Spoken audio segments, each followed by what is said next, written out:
famous of all Dodger rookie pitchers was none other than Fernando Valenzuela. The native of Mexico exploded onto the scene, going 13-7 in the shortened 1981 season. He had 11 complete games and 8 shutouts. That also nabbed him the Cy Young Award. Valenzuela went 3-1 in the postseason as the Dodgers won the 1981 World Series. Steve Sachs didn't pitch, but he still won Rookie of the Year honors for LA in 82. The second baseman hit .282 in 150 games. For It Happened in Baseball, in LA, I'm Mick Kern.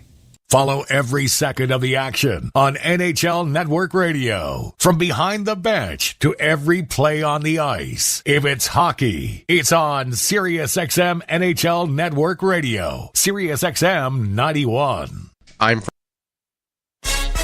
This is the NBA on SiriusXM. Full steam out of the backcourt, all the way to the rim for a thunderous slam. Every game, all season long, through the NBA Finals. Drives, he jump stops, he's off balance, he put it up and in. I don't know how. Your home for hoops is SiriusXM Radio. Now, let's take you courtside for the game.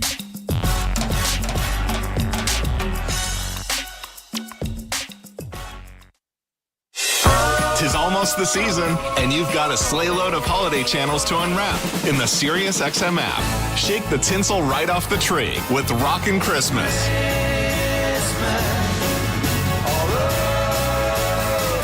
Set the mood for a silent night with Holiday Chill Out. Or add a touch of Christmas class with Real Jazz Holiday. There are dozens of channels to choose from. Just open the SiriusXM app and search Holiday.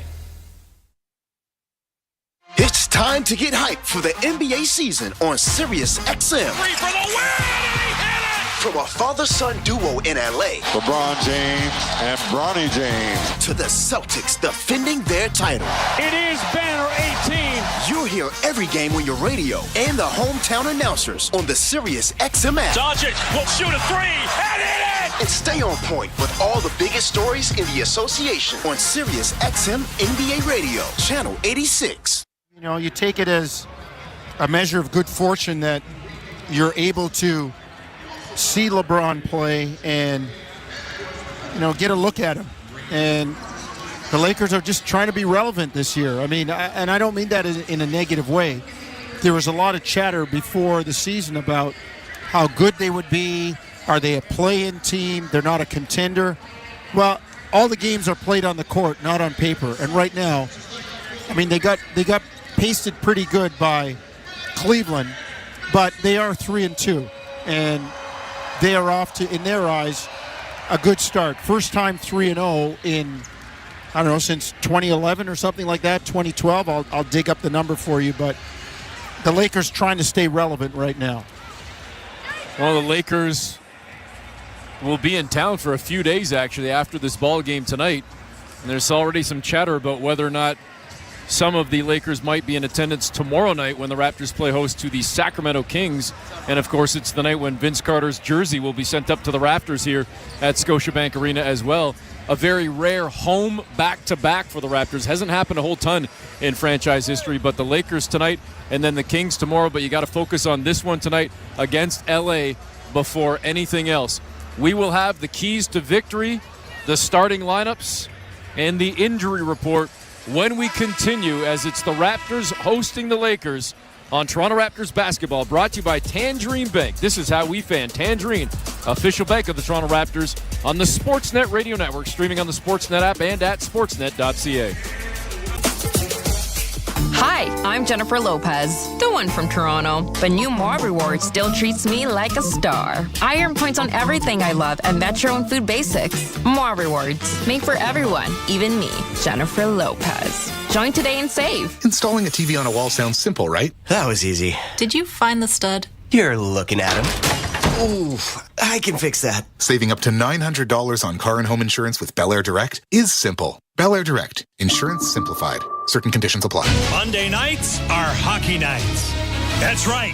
There's a new exclusive home for the NHL, and it's on Prime.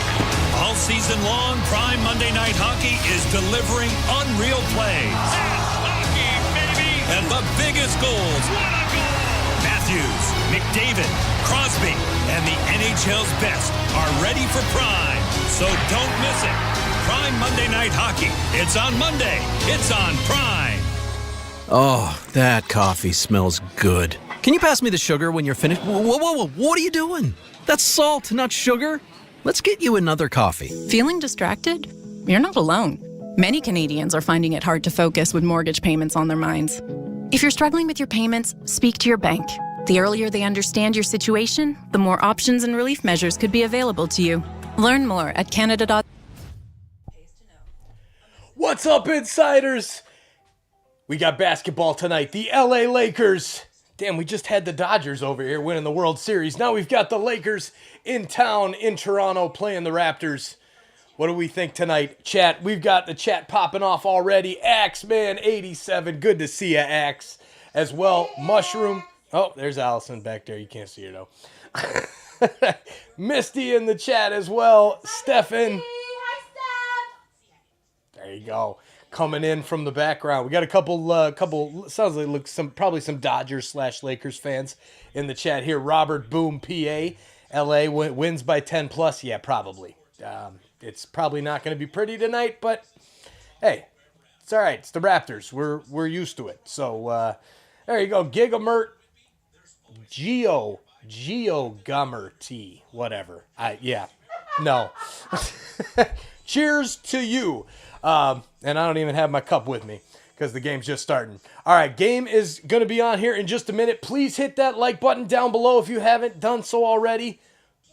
Get on it. Hit that like, hit that share as well. Let's get some more Raptors fans in here. It's good. Oh, Geo Gamery. There we go. That's better. Thank you, Steph. I appreciate that. So yeah, we'll get back to the basketball. We're growing a Raptors community over here. We got some work to do over here, but I am a little too tired tonight to be, So. Would you shut up? Yeah, I'll shut up now. But there's still commercials. I mean, people don't want to listen to commercials, right? Okay, commercials are over. Now we'll put you back on to baseball, and Allison gets her way, and I'll go hang out with her now. Love you, babe. Love you too. That's really big on care. Scotty Barnes remains sidelined for the Raptors. Still dealing with that orbital bone injury. And unfortunately for the Raptors, Emmanuel Quickly with the hip injury still out as well. The good news, though, Jacoby Walter coming back from the shoulder injury, the shoulder surgery, is available tonight. So we may see the rookie make his season debut, Jonesy, in this ballgame.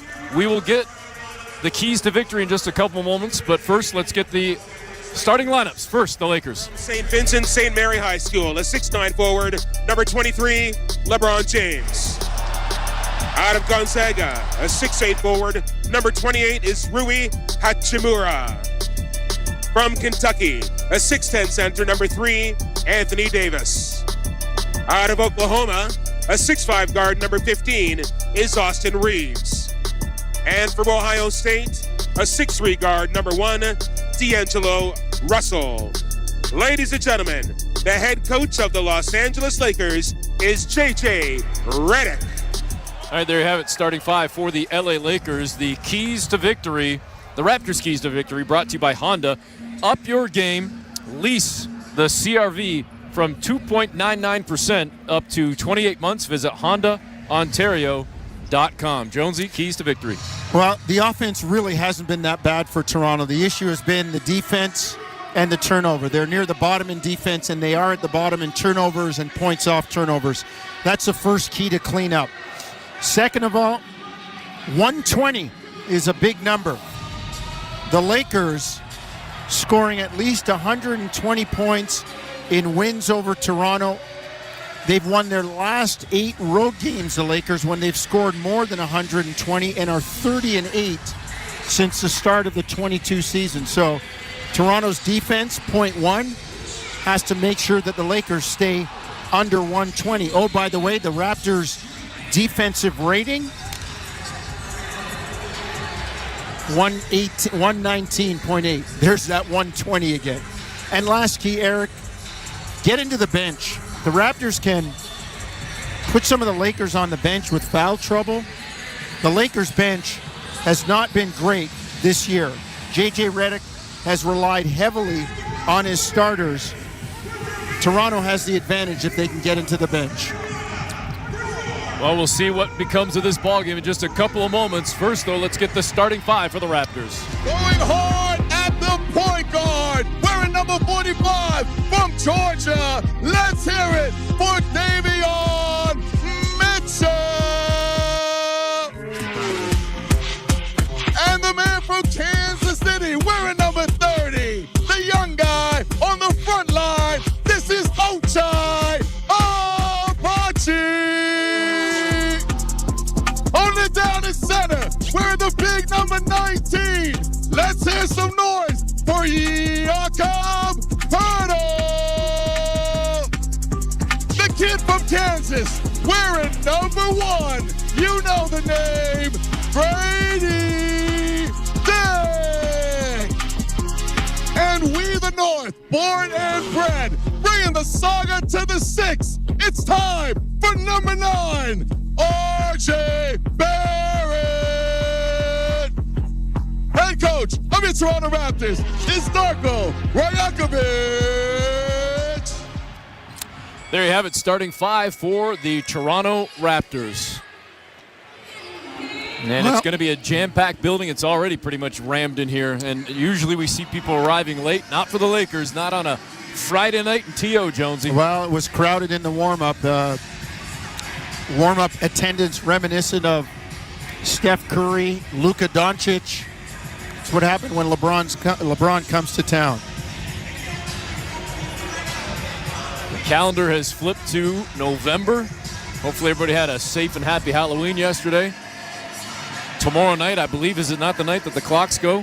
Yeah. Which I despise, but hey, I digress. So it's going to start getting darker earlier, and eventually it's going to start getting cold. But man, oh man, the weather's been beautiful. This does not feel like a usual November game, as LeBron James, to our left, about 15 feet away, gets ready to do the traditional cloud of rosin, and it's up in the air right now and wafting over the court as LeBron steps onto the floor wearing that purple and white 23 on the back of those yellow/gold Laker jerseys. Anthony Davis right behind him, Rui Hachimura as well.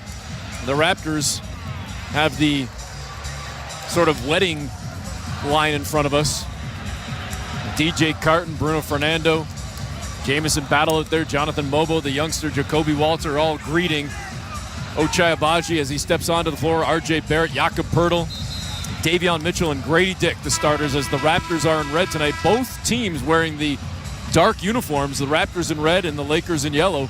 Nobody going with the traditional whites tonight, as we get set to tip things off with Anthony Davis in the middle for LA and Jakob Poeltl for Toronto. 2 at home for Toronto before they hit the road next week. And the Lakers control the tip. They start with the ball. D'Angelo Russell with that bleach blonde hair, Jonesy. I wish I had that look. Russell over to Davis above the near elbow. Davis holding the ball. Poeltl giving him a lot of space. Hands back to Russell. Curls into the paint. Goes into the near corner to LeBron James. Contested triple. Doesn't matter. It's good. Right in front of his own bench. 3-0 LA. Good job by Ochai. He was there, and I think you're going to settle for that. And Grady Dick just lost the handle. Turnovers, Eric. Turnovers. Yep. And there wasn't a lot of pressure either. That was just a butterfinger. No. Got to be secure. Got to be strong with the ball. LeBron on the wing near side tried to enter into Hachimura. That ball knocked away by Ochai. Goes out of bounds off Toronto. It'll be Laker ball, 13 on the shot clock. We're 39 seconds into the ball game. 3-0 LA. LeBron gets it in to Reeves, who turns the corner and goes straight to the tin with a left-hand layup. 5-zip LA. Quick first step there from Austin Reeves.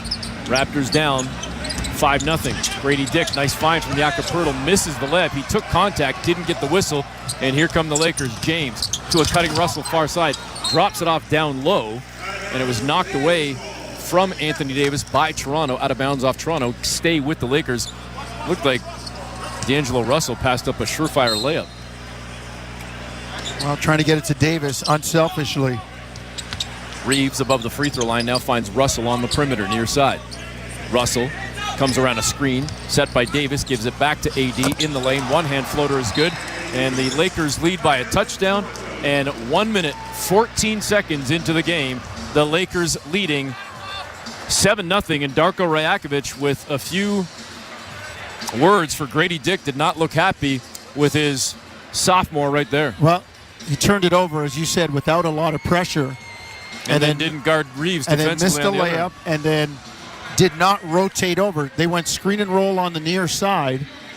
Davis is going to roll to the middle.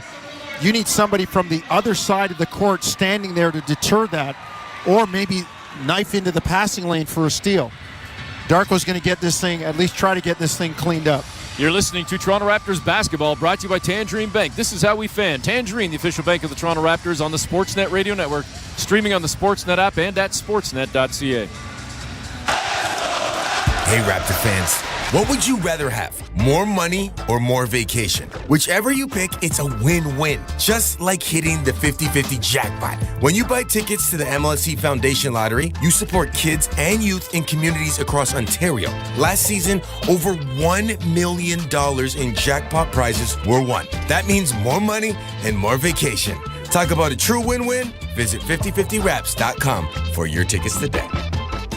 Fall for Subaru by enjoying fall to the fullest. Think scarlet, burgundy, amber, crimson and copper, but never, never blue.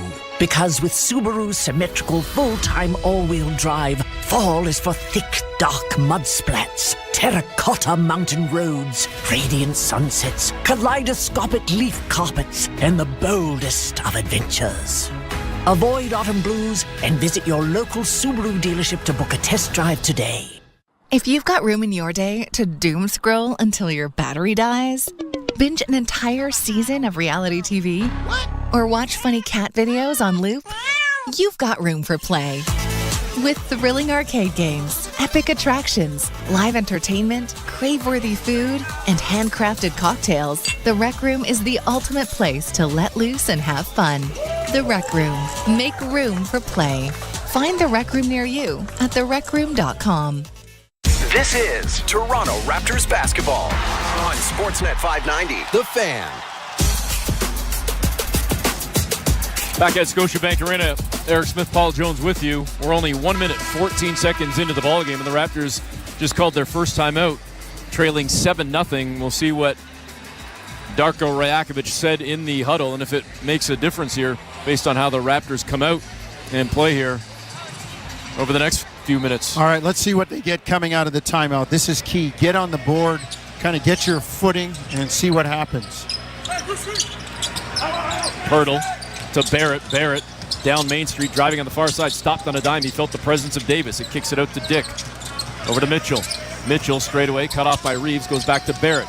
Barrett on the wing near side, tries to drive on Davis. Great job, went right to left under the tin, but missed the layup as it bounced out again, the presence of Davis. A little bump, had him off balance, and that's what had him miss the shot. LeBron to Reeves. Reeves back to LeBron on the near side. He's on the baseline. Ochai in front of him. LeBron trying to back his way down. Turns, fires, contested jumper, no good. Great job by Ochai. Really good job by Ochai Agbaji. James missing from about 16 feet, and the Raptors come back and finally get on the board with Jakob Poeltl under the tin. Great pocket pass by R.J. Barrett. Occupied enough defense to give Poeltl an opening. 7-2 Lakers leading, 2 minutes, 15 seconds gone by. Driving near side, left-hand scoop is good for D'Angelo Russell. It's 9-2. Somebody's got to step in front and stop the ball handler. That's another occasion where somebody turned the corner and there was nobody there. Got to be aware on the weak side. 9:35 to play opening frame. Again, 9-2. Lakers leading by 7. Above the far elbow, it's Poeltl. Gave it to Dick. Brady slipped. Gets the ball back. Kicks it over on the near side to Mitchell. Davion got a step on Russell. Into the lane. Went right at Davis, but Davis blocked it, and the ball is picked up by the Lakers. At midcourt, Hachimura finds D'Angelo Russell. 3-ball, no good. High for the rebound, though. Hachimura keeps it alive. Second chance opportunity for the Lakers. Reeves over to Hachimura. He's got the mismatch. He's going to go at Mitchell. Went right, spins left toward the baseline, floats it up, missed the shot, tracks down his own miss, and deflects it off Barrett, out of bounds on the baseline. It'll be Laker ball and another fresh 14. Good job by Davion Mitchell. That was a very tough contested shot by Hachimura, but when you get the miss, You got to get the rebound. Lakers inbound on the baseline. Hachimura cut off down low, goes out on the perimeter to Davis, puts it on the floor, down Main Street. Running floater is good, 11-2 LA. RJ was in the lane there. He's better to stand in to try to take the charge. You're not blocking a Davis floater, not at that size. Mitchell to Pirtle on the near side. Up top to Barrett. Decent look at a three ball for RJ, missed it. Rebound down low for Russell. Raptors have come out cold to start this game, just 1 of 5. And back the other way, RJ Barrett, I believe, is going to be whistled for the foul. Yeah, Davis on a rim run straight to the front of the cup. And almost a half-court lob by Russell. 11-2. Lakers leading by 9, 8:35 to go. Raptors again 1 of 5 to start this ball game. LeBron straight away, good look at a three, knocks it down, his second of the ball game. He loves playing in this building. Barrett to Ochai down on the right block, gets the layup to go. Great job getting in early position down low. Quickly the other way though, RJ allowed LeBron to get behind him, and James catches the touchdown pass and lays it in. Well, that's part of the game plan for LA. You can see that they run it early. Grady Dick missing the jumper from the baseline far side, and the Raptors couldn't get on the offensive glass. Lakers coming the other way. They got a 4-on-5 and an air ball. LeBron never even made it past the free throw line. Raptors come back, thought they had numbers, but there's LeBron waiting. Davion Mitchell, pull-up triple, no good. RJ got pushed in the back. It's going to be a Laker foul, so keep the ball with Toronto. 7:48 to go here in the opening quarter, but the Raptors already down 16-4. Raptors are going to have to jam the outlet. The Lakers are sending the first guy down the floor to the foul line. And then the defender, keeping the defender on his back, and they're just throwing it over the head. It's a circa 2010 Carmelo Anthony long post-up. Toronto inbounds to Grady Dick, turns, fires, shot ready, and knocks it down far side, about a 15-footer. Toronto down 10, 16-6. Out on the wing far side, Davis hands it off to Hachimura, turns around and gives it back to AD. AD squaring to face Pirtle, now drives toward the baseline, floats it up, rim glassing in, got the friendly roll. It's 18-6. This is part of the problem. Toronto, a good fast breaking team, not getting anything because they're taking everything out of the basket. LA's made 8 field goals already. Shooting 61.5%. Davis and James have combined for 14 of the Lakers' 18. Far side drive, got all the way to the 10. Great job. RJ Barrett with the bucket. It's 18-8. Mitchell picking up almost full court on Russell. Russell gets it across center on that Raptor logo. Mitchell still there as Russell gives it up to Davis. Back to a cutting Russell, who lays it in. A beautiful pass through traffic by Davis. It's got to be ball pressure. The defense on the basket, the guy who scored the basket wasn't bad, but it was an easy pass in. Barrett with a pass in traffic to Ochai. Gives it back to Barrett on the sideline. Right in front of us now to Pirtle in the lane. Went left, kicks back right, tried to pass out to Ochai. Davis got a piece of that, falls to the floor near center court, gets it to Russell, to James, and James tried to save it on the baseline, but he fell out of bounds, stepped on that baseline, and it'll be a turnover by LA. Give it to Toronto. Pirtle did a nice job in the post of attracting a whole bunch of attention, but his pass out was deflected.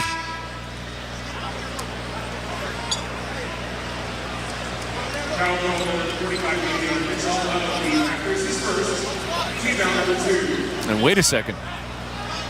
They're now calling a foul against Toronto. They're going to say that LeBron James got hit by Davion Mitchell, and it wasn't a turnover for Toronto. Or excuse me, for LA. You got to be kidding me. So a foul is called against Davion Mitchell, and now the Lakers keep the ball. And driving to the 10, taking the contact, the foul, and the bucket is Christie, who just checked into the game. And Max Christie takes the hit from Ochai. Looked like Ochai had a block, but he must have caught a little bit of the arm on Christie, who ended up flat on his back, but got the bucket to still go, and he's got the and one opportunity with his club leading by 14. Free throw is good. It's 23-8. We're not even halfway through the opening quarter. Raptors got to muscle up. I mean, they've got a huge deficit to come back from already. Far corner, Ochai cut off by Christie. Goes back up top to Mitchell. Russell went for the steal, couldn't get to it. Mitchell into the lane, goes back over on the far sideline to Ochai. Had to save that pass. Driving into the lane, running floater with one hand, no good. And the Lakers get the rebound. LA laying it on Toronto early here, shooting 67%. It's going to be higher right now as the bucket is good for Austin Reeves, and it's 25-8. Just not ready off the start, Toronto.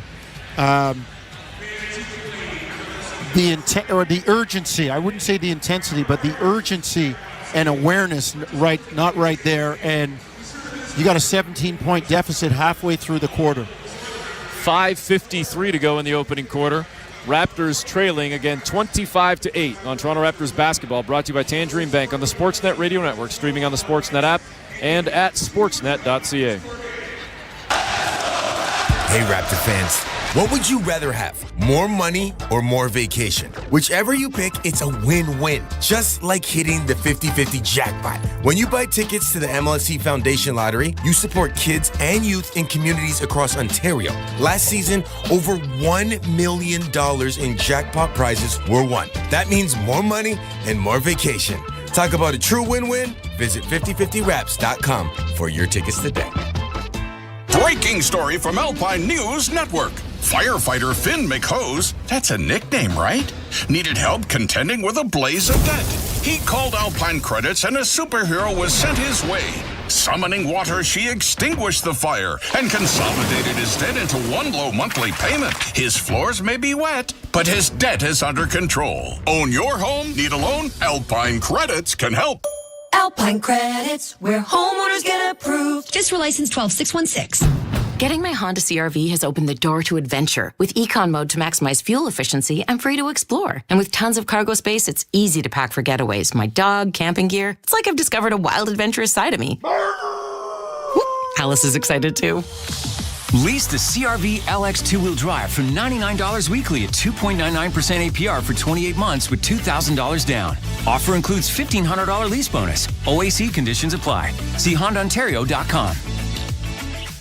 This is Toronto Raptors basketball on Sportsnet 590, The Fan. Welcome back. Eric Smith, Paul Jones with you. This quarter brought to you by Desjardins Insurance. Get insurance that's really big on care. 5:53 to play in the opening frame, and Jonesy has been all LA to this point. 11 of 16, shooting 69%. And Toronto has just not shown, you said earlier, make a muscle. They haven't shown a whole lot of beef right now. No, they haven't. The urgency not there. I'm not saying they're not playing hard, but the urgency, the attention, looking after the fine details. Those are the things that Toronto's got to get to. And LeBron checks out after 6:07 of the first quarter. He's already given Toronto 8 points on 3 of 4, and they could be saving some of the mileage on him right now. Jamal Shed into the ballgame for the Raptors. Gabe Vincent comes in for LA as well. We'll give you the full lineups for both teams in a couple of moments as Shed goes over to Grady on the near side, up fake, puts it on the floor, then kicks into the corner to Ochai, missed the triple down low. Looked like Anthony Davis had the rebound, but then the ball ended up loose on the floor. Chris Boucher dove on top of it. He's wrapped up by Max Christie, and we're going to have a jump ball. It's Abaji, Pirtle, Dick, Boucher, Shed for the Raptors. Hachimura, Davis, Russell, Christie, and Vincent for the Lakers.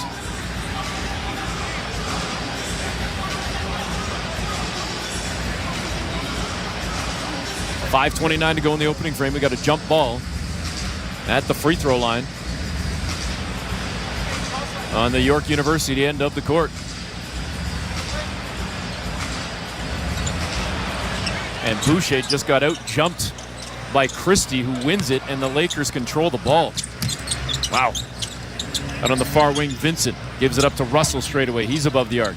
Ochai on his hip. Comes around a screen set by Davis. Gets to the baseline near side and finds Rui Hachimura on the right block, who lays it in, plus the bump, and another three-point opportunity coming for the Lakers. Now the interior defense, well, defense in general right now, pretty soft for the Raptors. Like I said, they keep saying this, got to muscle up, got to start to try and dictate stuff defensively. LA is now shooting over 70% as the free throw goes down and the lead balloons to 20. It's 28-8. The running floater in the lane by Grady Dick, no good, as Grady has played very well this season, but off to a rough start tonight, 1 of 4, just a couple of points, and another foul against Toronto on the other end, as Jakob Poeltl's going to take this one, and it's going to send the Lakers to the free throw line. Max Christie will do the honors, and Jonathan Mobo is going to check in as Darko Rajakovic is looking for some kind of answer right now. 28-8, with the Raptors shooting just 30% to the Lakers 70. Oh, that's just it. 4 of 13. LA has now tripled up the Raptors, Jonesy, in terms of field goals made. 12-4. So Grady Dick comes out of the ball game. No Raptor with more than 2 points. They've only got 4 buckets.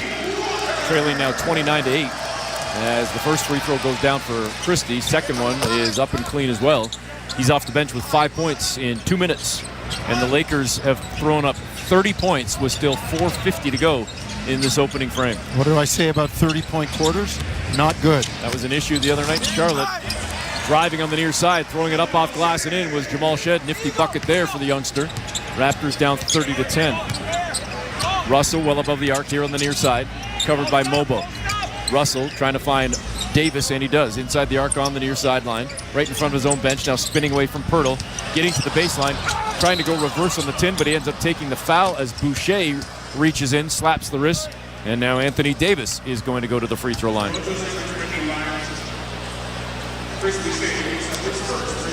Tough move. Good move by Anthony Davis, a guy with that size, able to handle the ball on the perimeter. And Jonesy, for the first time this season, the first time in his career, the Raptors' first-round draft pick, Jacoby Walter, wearing number 14, is on the floor for Toronto. Did not take part in training camp or the preseason because of the shoulder injury, but he's back out there on the floor finally and making his season debut. Jacoby Walter, great to see him out there. And he comes in at a tough time, no doubt, with the Raptors now trailing 31-10.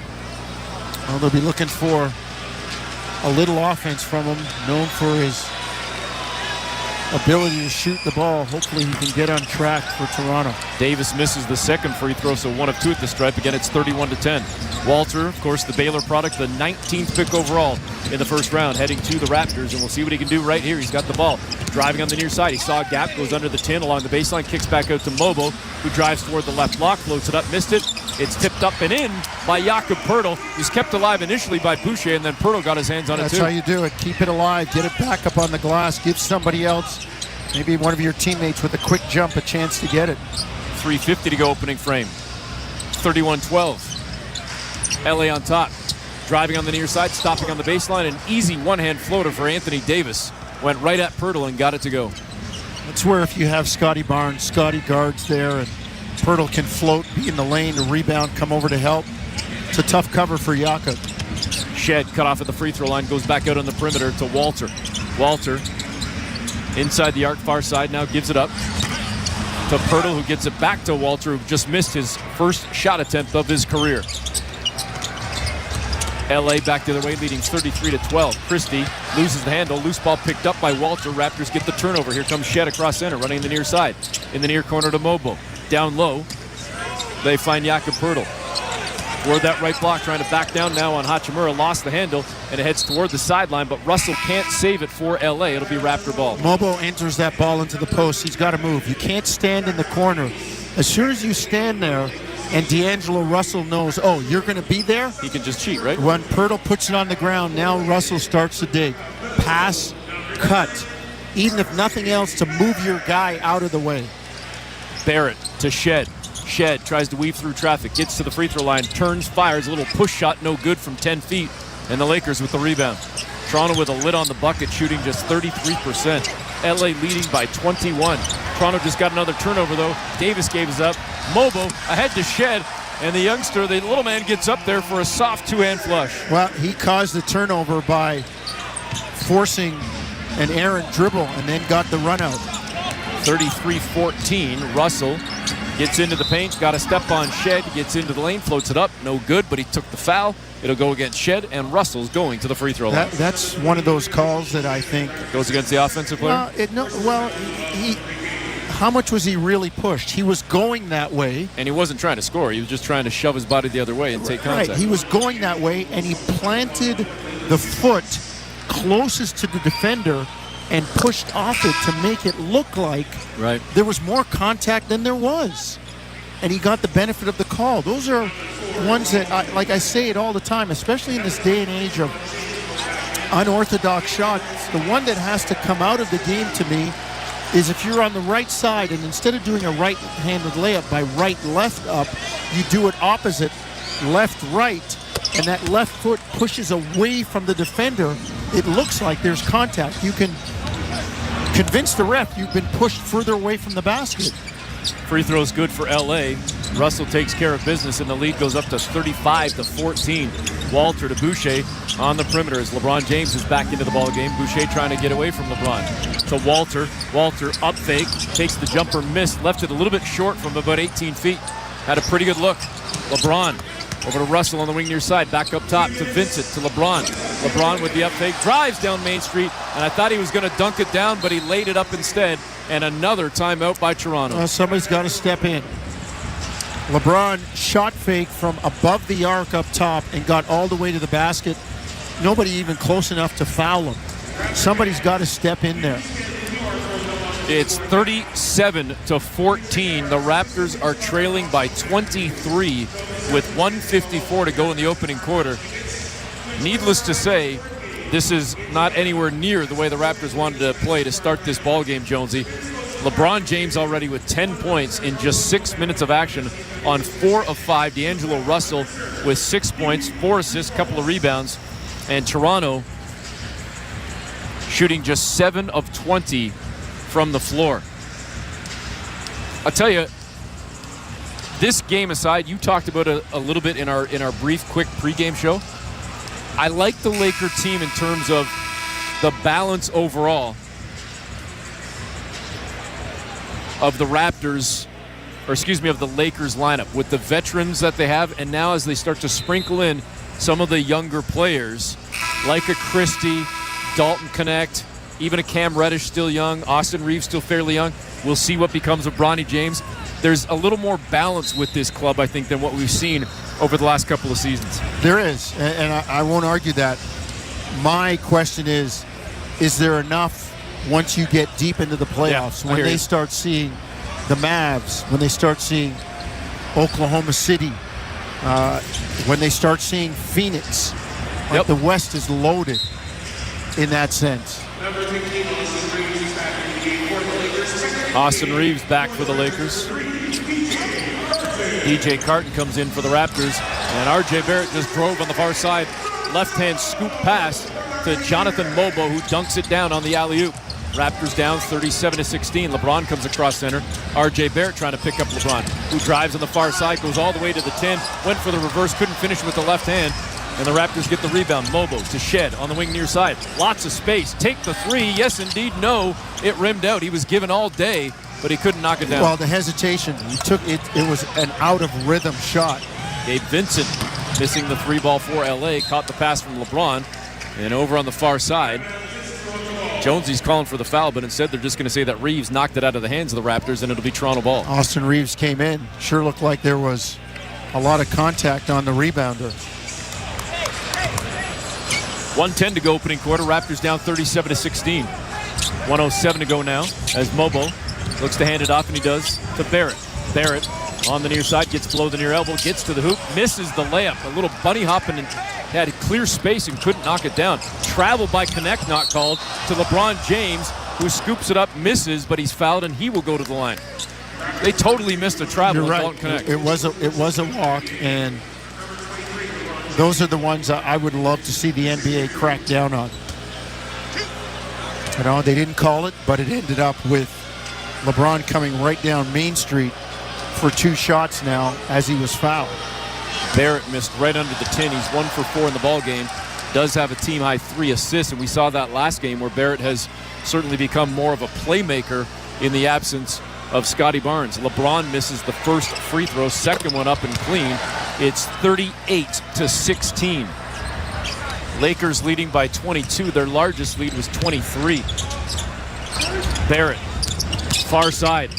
Got the ball caught on his hip, throws it up as he's fouled, and he gets the bucket. So after missing right at point-blank range last time down the floor, he gets a tough one to go here, and a 3-point opportunity coming for R.J. Barrett. That's something I would be looking to exploit. Austin Reeves is not going to be able to hang on to R.J. Barrett. Just a little rub, get R.J. free, especially going to his left. It's going to be tough to stop. Knocks down the free throw, and the Raptors now trail 38-19. Lakers have doubled up the Raptors as we tick in the final 35 seconds. Reeves, deep penetration in the lane, and a little Fat Joe special as he leans back and gets the floater to go from about 8 feet. Raptors have given up a 40-piece, 40-19, driving, losing the handle. R.J. Barrett tried to get it back and ends up deflecting it out of bounds into the far corner. Raptors with just their 3rd turnover, but certainly an inopportune time. Down by 21, and the Lakers have a chance to add more. It was a pretty good drive by Barrett. He had the lane, he was open. He just lost the ball when he tried to gather it. 40-19. Walter out near center trying to hound Reeves. Reeves gives it up to LeBron. James straight away. Walter stepped up, didn't matter. LeBron knocked it down. He's got 14 in the opening quarter. 43-19, largest lead of the game for the Lakers. Shed into the paint, driving, missed it. Walter got a tip, couldn't do anything with it. And we hear the horn go to end the frame as the Raptors give up 43 points on 70% shooting. Tough quarter, tough opening quarter for Toronto. 9 made field goals, that's it. But as you said, the 70% didn't really turn it over, but the defense that has been an issue early in the season continues to be after that first quarter. We'll be back with the second quarter in a moment. Again, it's 43-19. Lakers on top of Toronto on Toronto Raptors basketball, brought to you by Tangerine Bank on the Sportsnet Radio Network, streaming on the Sportsnet app and at sportsnet.ca.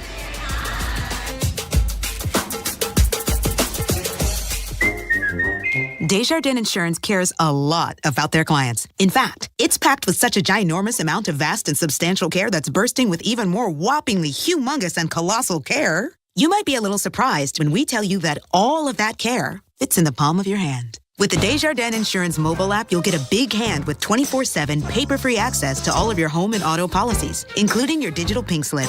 Get insurance that's really big on care at Desjardins.com/care. As fall approaches and birds head south, a different kind of bird emerges, the Subaru. While migratory flocks seek warmth, Subaru's symmetrical full-time all-wheel drive keeps drivers soaring through the wild. During the migrating season, Subaru's hunger for adventure grows exponentially, driving the intrigued radio listeners to fall for Subaru at their local Subaru dealerships, experiencing an adventure of their own. So migrate to your local Subaru dealership to book a test drive today. Need to send money in another currency? With Wise, you can send money internationally without hidden fees. From dollars to dong, pounds to pesos, euros to yen, you could save up to 3 times compared to major banks. Send money with Wise in more than 40 currencies without getting ripped off. See how much you could save. Download the Wise app today. Wise, the app for doing things in other currencies. Terms and conditions apply. This is Toronto Raptors basketball on Sportsnet 590, The Fan. Welcome back. Eric Smith, Paul Jones with you, getting set to start the second quarter. And maybe the Raptors, Jonesy, will kind of get that collective funk out of them and realize you're playing for realsies right now. Down 43-19. Time to make the comeback. Well, they better start playing for real. They've spotted LA a quarter. And 24 points. Barrett at the far elbow tried to force a pass into traffic to Carton. An easy pickup by the Lakers. Here comes LeBron. Back on the perimeter to Reeves. Back to LeBron. He's got the size against Carton. Reeves away from the ball, trying to fight through traffic. See if he gets it back in the far corner. LeBron in the lane, muscles his way. Bunny hop layup is good. And James is on a heater tonight. Barrett quickly back the other way for the Raptors. Now stops and slows things down. 45-19. James has 16. He has outscored not quite the Raptors. Just shy as RJ Barrett skips into the lane and scoops one in. I like that move by RJ. I think he's got to be the guy that takes the offense on his back. Look at the floor, who's out there. Shed, Mobo, Carton, Jacoby Walter. RJ's got to take the scoring load on himself. And driving into traffic, Austin Reeves coming from the left corner into the paint. Had his back kind of almost to the back, his basket almost sideways, and he still took a foul. With minimal contact, throwing the head back, he gets the call. They're going to call Mobo with the foul. That'll be his second as Ochai Agbaji comes off the bench. He'll get set to check in a moment as we get set for the first free throw from Austin Reeves. Reeves in the ballgame, 6 points, give him 7 as the first one goes down. Rui Hachimura is going to come in. Gabe Vincent sits down as Jamal Shed comes out for Ochai. Jonesy, not second guessing, merely asking the question. And again, knowing that there's no Olynyk, there's no Barnes, there's no Bruce Brown, there's no Emmanuel Quickley. When you're down by 20 plus and starting the corner with LeBron on the floor, the lineup for the Raptors with so many young guys, I know they need to get experience at some point, but would you want a little more experience out there or no? That's all you got, though. Yeah, it would be nice, but you know, you can't ride your starters too. Some of these guys got to give you some minutes. Try to see if you can get you back. There's the first bucket of his career for Jacoby Walter, and a late whistle as well will give him a chance at a three-point opportunity. A nice cut from Walter, and a great pass came in as well from Mobo. And Walter on the board for the first time in his career. The level of privilege displayed by the Lakers is beyond belief.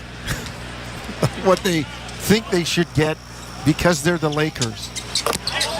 As Walter knocks down the free throw, now on the board with 3 points. And the Raptors trailing 47-24. Reeves across center to LeBron straight away. A deep one, no good, off the side of the rim and into the corner. And it'll be Raptor ball. A little heat check there for LeBron. 6 of 9 in the ball game now. 16 overall. Toronto up over 40% now. Lakers still shooting 68%. Mobo gets into the paint, went left, comes back right, stops, finds Ochai coming in the back door, up and under with a reverse layup, high off glass. Back-to-back buckets for the Raptors on 2 straight possessions here. 47-26, and another miss for LA on the other end from Hachimura, 19 feet. Raptors with the rebound. Here comes Barrett. Straight away, dips behind the Mobo screen, now gets to the near elbow, gets into the paint, deep penetration, floats it up, missed it. Mobo couldn't get the tip. LA down the floor. Hachimura takes on 3 Raptors and a block from behind by Jacoby Walter. Great job getting back in the play. Here comes Barrett, skips through traffic, weaves around Jarvis Hayes, and lays it in. J.J. Redick going to call a timeout. Raptors making a little bit of noise. 47-28, and he doesn't call the timeout. I thought it was coming as well, Jonesy, but instead Reeves turns the corner at center court, goes straight to the tin, takes contact, lays it in, and it's a 3-point opportunity for Austin Reeves. Well, sometimes when you see an advantage, you let it go, and that's what J.J. Redick did, and Austin Reeves made him look smart. Reeves misses the free throw. It's tapped out, but right into the hands of Walter. Jacoby Walter across center for the Raptors. Driving, going right at Connect, took the bump. He was sent toward the baseline, but he'll go to the free throw line. And even Dalton Connect now looking and going, what? That's not a... Dude, you hit him. Looked like a football collision with a DB. Rodney Mott signaling with his right forearm, going across to his left hip.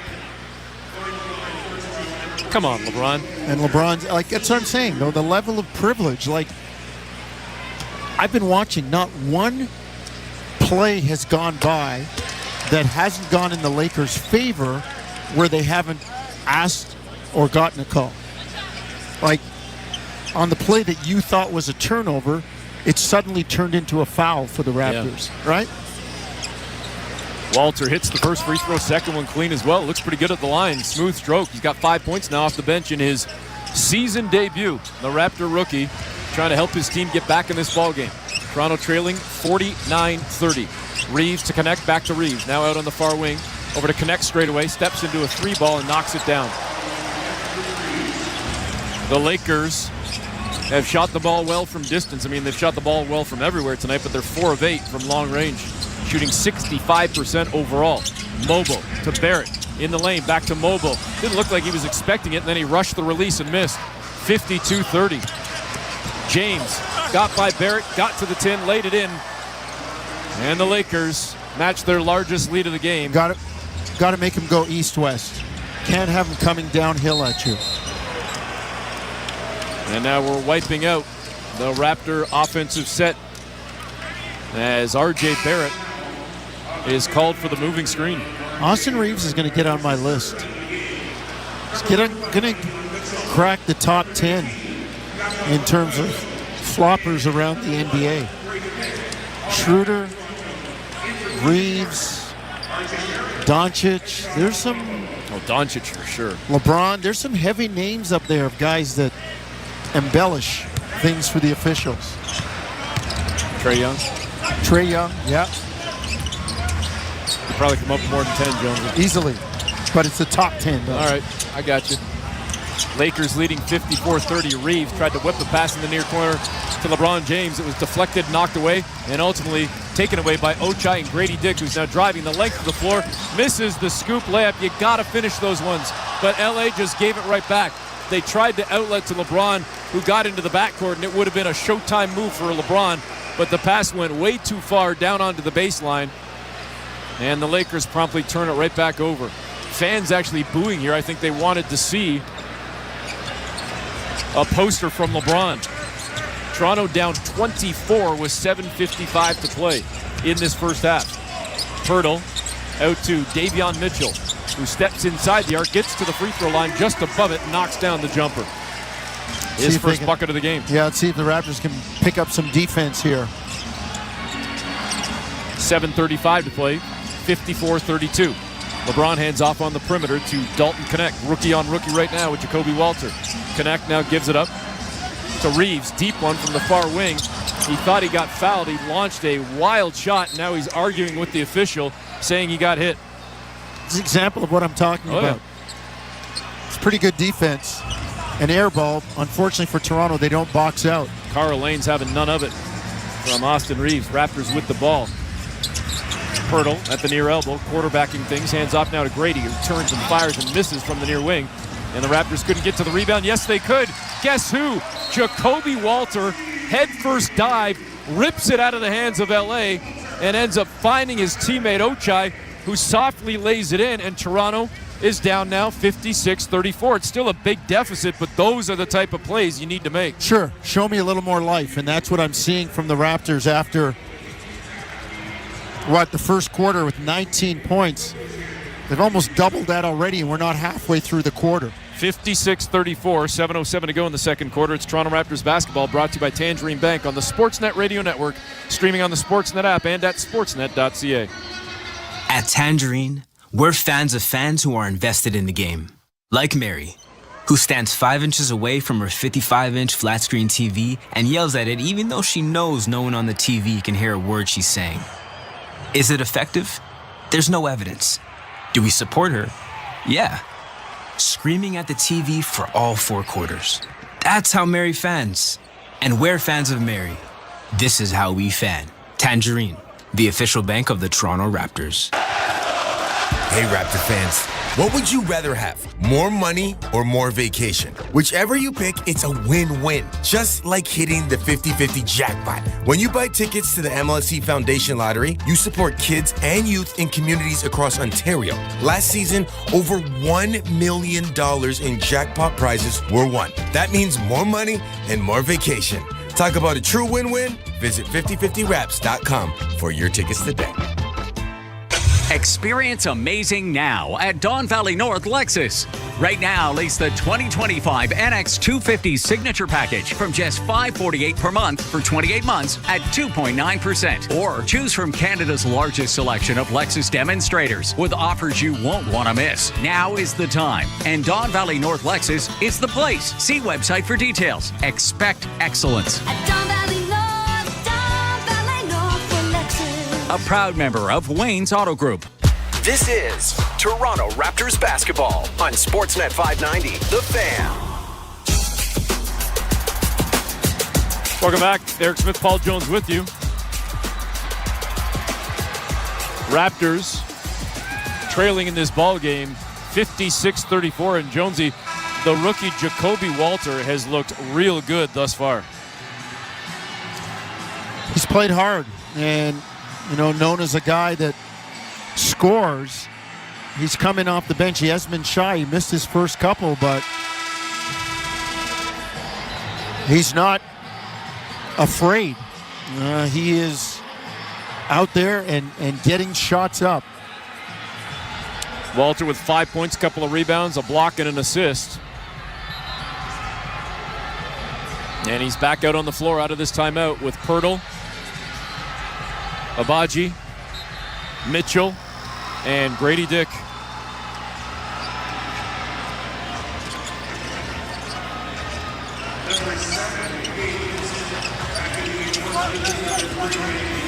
Reeves for the Lakers on the wing near side. Entry pass to Davis. Back out to Reeves. He was on the perimeter, didn't take the shot, goes back to Anthony Davis. And down on the left block. Good activity defensively. Davion Mitchell showing his quickness and awareness, helping on Davis, recovering to Reeves, doing a really nice job. Lakers with a fresh 14 inbound from the near sideline to the right of their bench. Reeves gets it into Connect, who hands it back to Reeves. Toward the far side now, Reeves weaves all the way to the 10, missed it, and a putback jam no good by Anthony Davis, tracked down in the far corner by Jakob Poeltl. That's a good move by Poeltl. Don't let the ball go out of bounds if you're not sure. Yep. Don't trust the referees. I don't mean that in a negative way. If you can get the ball, get it. Poeltl's got it inside the arc, far side. Going back over to Grady Dick. Comes off the screen, turns, fires, and knocks it down clean. Grady Dick. Good ball movement by Toronto there. Good people movement as well. Player movement. Grady coming to the ball. 56-36.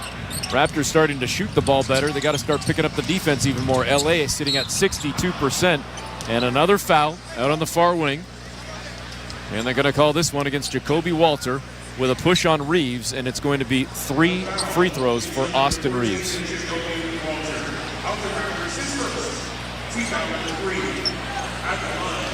Saw you shaking your head again, Jonesy. Well, why are you fouling Reeves coming off a screen, going to his left away from the basket? Just if you're trailing him and he's going left, you're already sitting on his shooting hand. Yeah. You're sitting on his shooting hand. So wait for him to stop and go airborne if that's what it looks like, and you're right there on his shooting hand. You may even get the miss just by the simple fact that you're there distracting him. And Eric, we got a shot of the Raptors bench. How about Emmanuel Quickly looking like ready to throw on a pair of skates? He's got the Team Canada jersey on, the hockey jersey, and I can't tell if it's, I believe it's a throwback Gretzky jersey based on the logo that was on that jersey, but and if it is, I'm going to go personally shake his hand at the end of the ball game, because you know that Gretzky's my guy. Grady Dick off glass, high off glass, right down near the right block, gets it to go for the Raptors, but Toronto's still down big at 59-38. And as the Lakers advance across center, Anthony Davis just bear hugs the ball and calls a timeout. Because Austin Reeves has come up limping. I don't know if it's a knee or an ankle. The right knee, the right ankle, something. He is. I'm looking at Quickly right now as well, Jonesy. It's the Canada Cup throwback jersey, which is why I thought it might be Gretzky. And I'm waiting for him to turn, but I'm pretty sure it is. I seriously, I got to shake this man's hand if it's a Gretzky Canada jersey. More importantly, the Raptors are trailing 59-38 with 5:48 to go in the first half. It's Toronto Raptors basketball, brought to you by Tangerine Bank. on the Sportsnet Radio Network, streaming on the Sportsnet app and at sportsnet.ca. Hey, Raptor fans, what would you rather have? More money or more vacation? Whichever you pick, it's a win-win. Just like hitting the 50-50 jackpot. When you buy tickets to the MLSE Foundation Lottery, you support kids and youth in communities across Ontario. Last season, over $1 million in jackpot prizes were won. That means more money and more vacation. Talk about a true win-win? Visit 5050raps.com for your tickets today. Getting my Honda CR-V has opened the door to adventure. With Econ Mode to maximize fuel efficiency, I'm free to explore. And with tons of cargo space, it's easy to pack for getaways. My dog, camping gear. It's like I've discovered a wild, adventurous side of me. Whoop. Alice is excited too. Lease the CR-V LX two-wheel drive for $99 weekly at 2.99% APR for 28 months with $2,000 down. Offer includes $1,500 lease bonus. OAC conditions apply. See HondaOntario.com. 439 Pizza Nova. 439 Pizza Nova. Ciao, I'm Dominic Vimucci, and I have exciting news to share. Ciao Rewards is here. Turn your love for pizza into delicious rewards. Download our new app and start earning points to redeem for free pizza and exclusive offers. Taste the difference even more with Ciao Rewards. 439 Pizza Nova. This is Toronto Raptors basketball on Sportsnet 590, The Fan. Welcome back. Eric Smith, Paul Jones with you. The Raptors battling the Lakers tonight, but it's been kind of a one-sided affair thus far with LA leading Toronto 59-38, 5:48 to go in the first half. Daniele Franceschi coming up at the half with our halftime show. Not a super busy night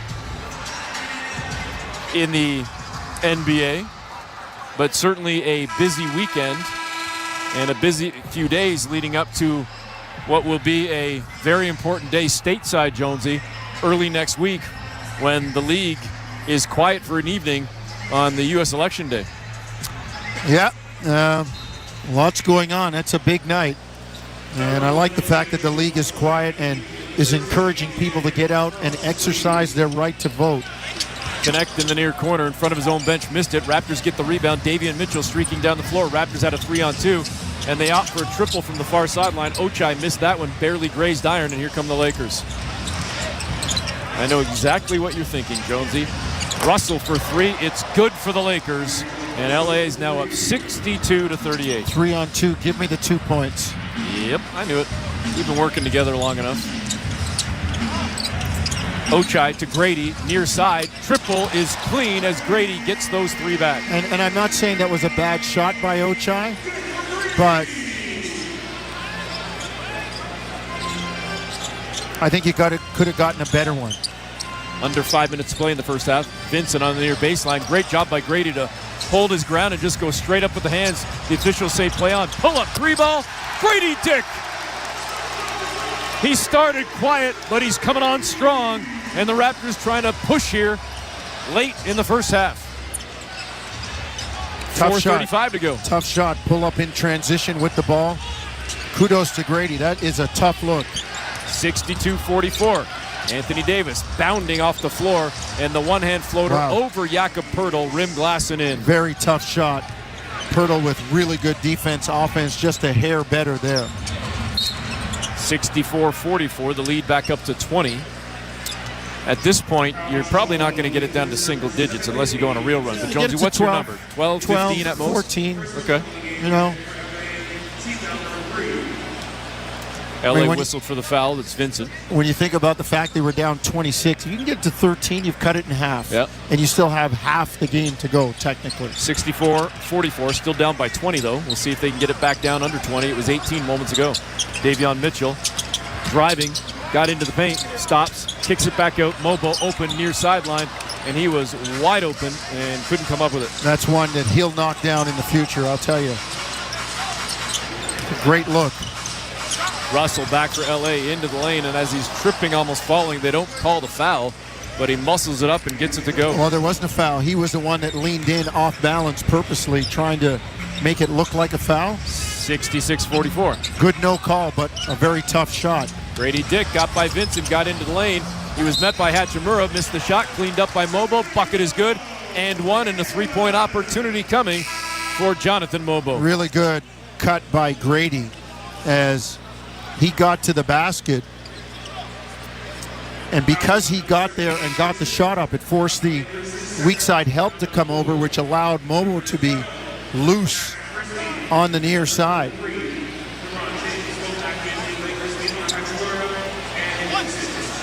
(66-46). Raptors down 20 as Mobo knocks down the free throw. Raptors as a team, they've only been there 5 times, but they've taken care of business.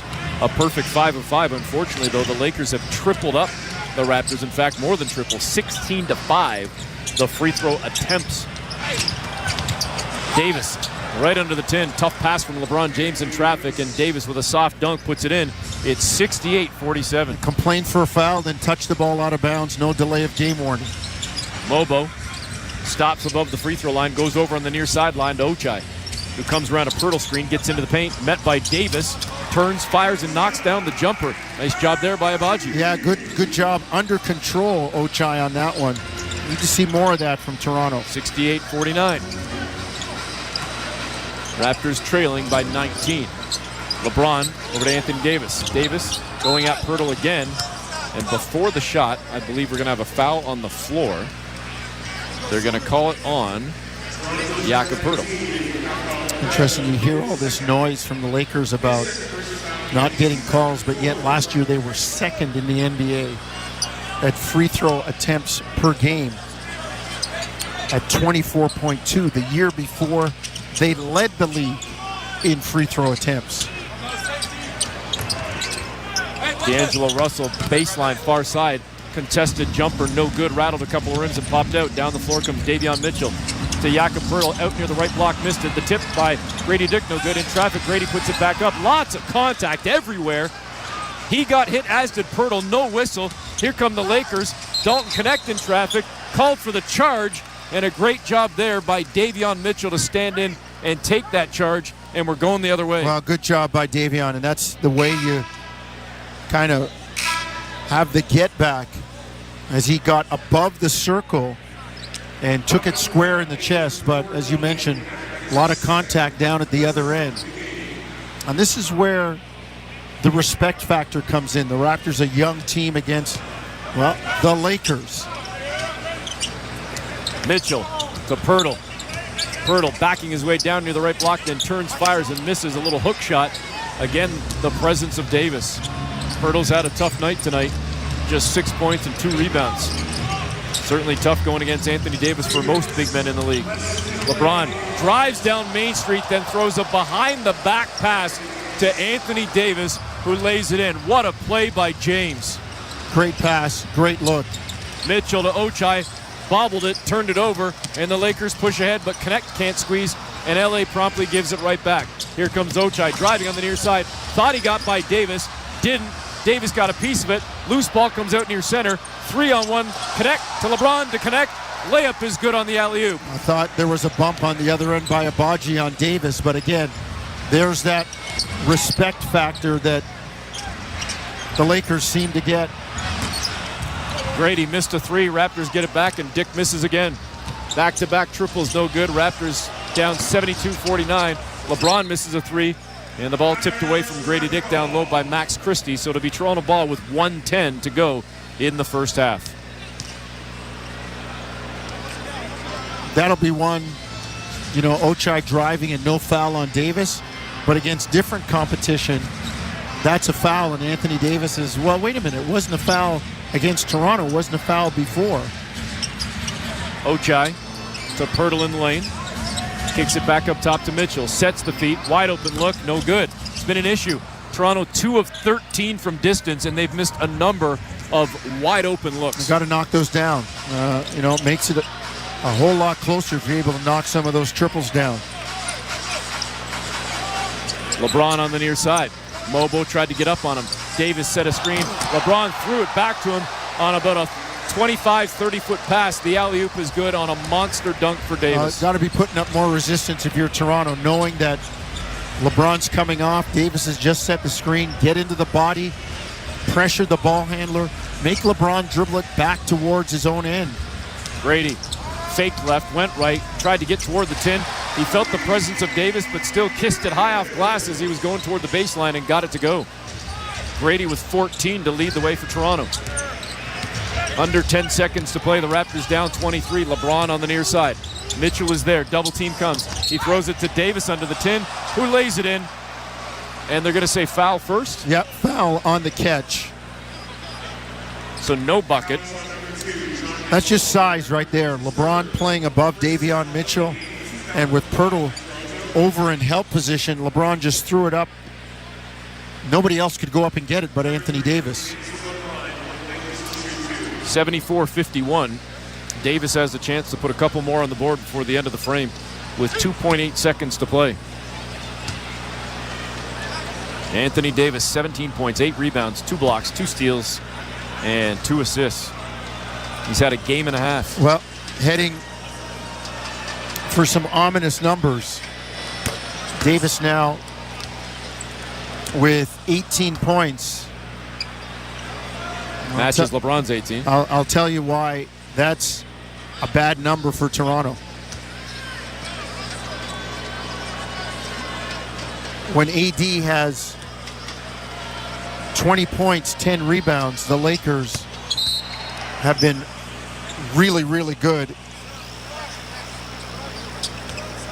I'm just looking for my number here, but he's such an anomaly in there with his size and ability to handle the ball. What? I'm kind of confused, Jonesy. Oh, it's infection control. Okay, I take it back. They said a 30-second officials timeout, which allowed the Lakers to make a change after a free throw with 2.8 seconds to play. I thought, what the heck is going on here? But apparently Davis, after knocking down his free throws, was allowed to go to the bench and to have someone sub in for him because he's got a cut, and obviously with the infection control rule. Raptors inbound. Mitchell, it's good if it goes from center court. High off glass, missed it. Some contact came from Christie, but no foul. And the Raptors go into the break trailing by 25 points. It's 76-51. Tough half for Toronto. Just never got off to the start that they needed to, and they're pushing uphill the entire time right now. Raptors down 25 with a ton of work to do in the second half if they want to try and mount the comeback. Daniele Franceschi coming up with our halftime show, and we'll be back with second half action. It's Toronto Raptors basketball, brought to you by Tangerine Bank on the Sportsnet Radio Network, streaming on the Sportsnet app and at sportsnet.ca.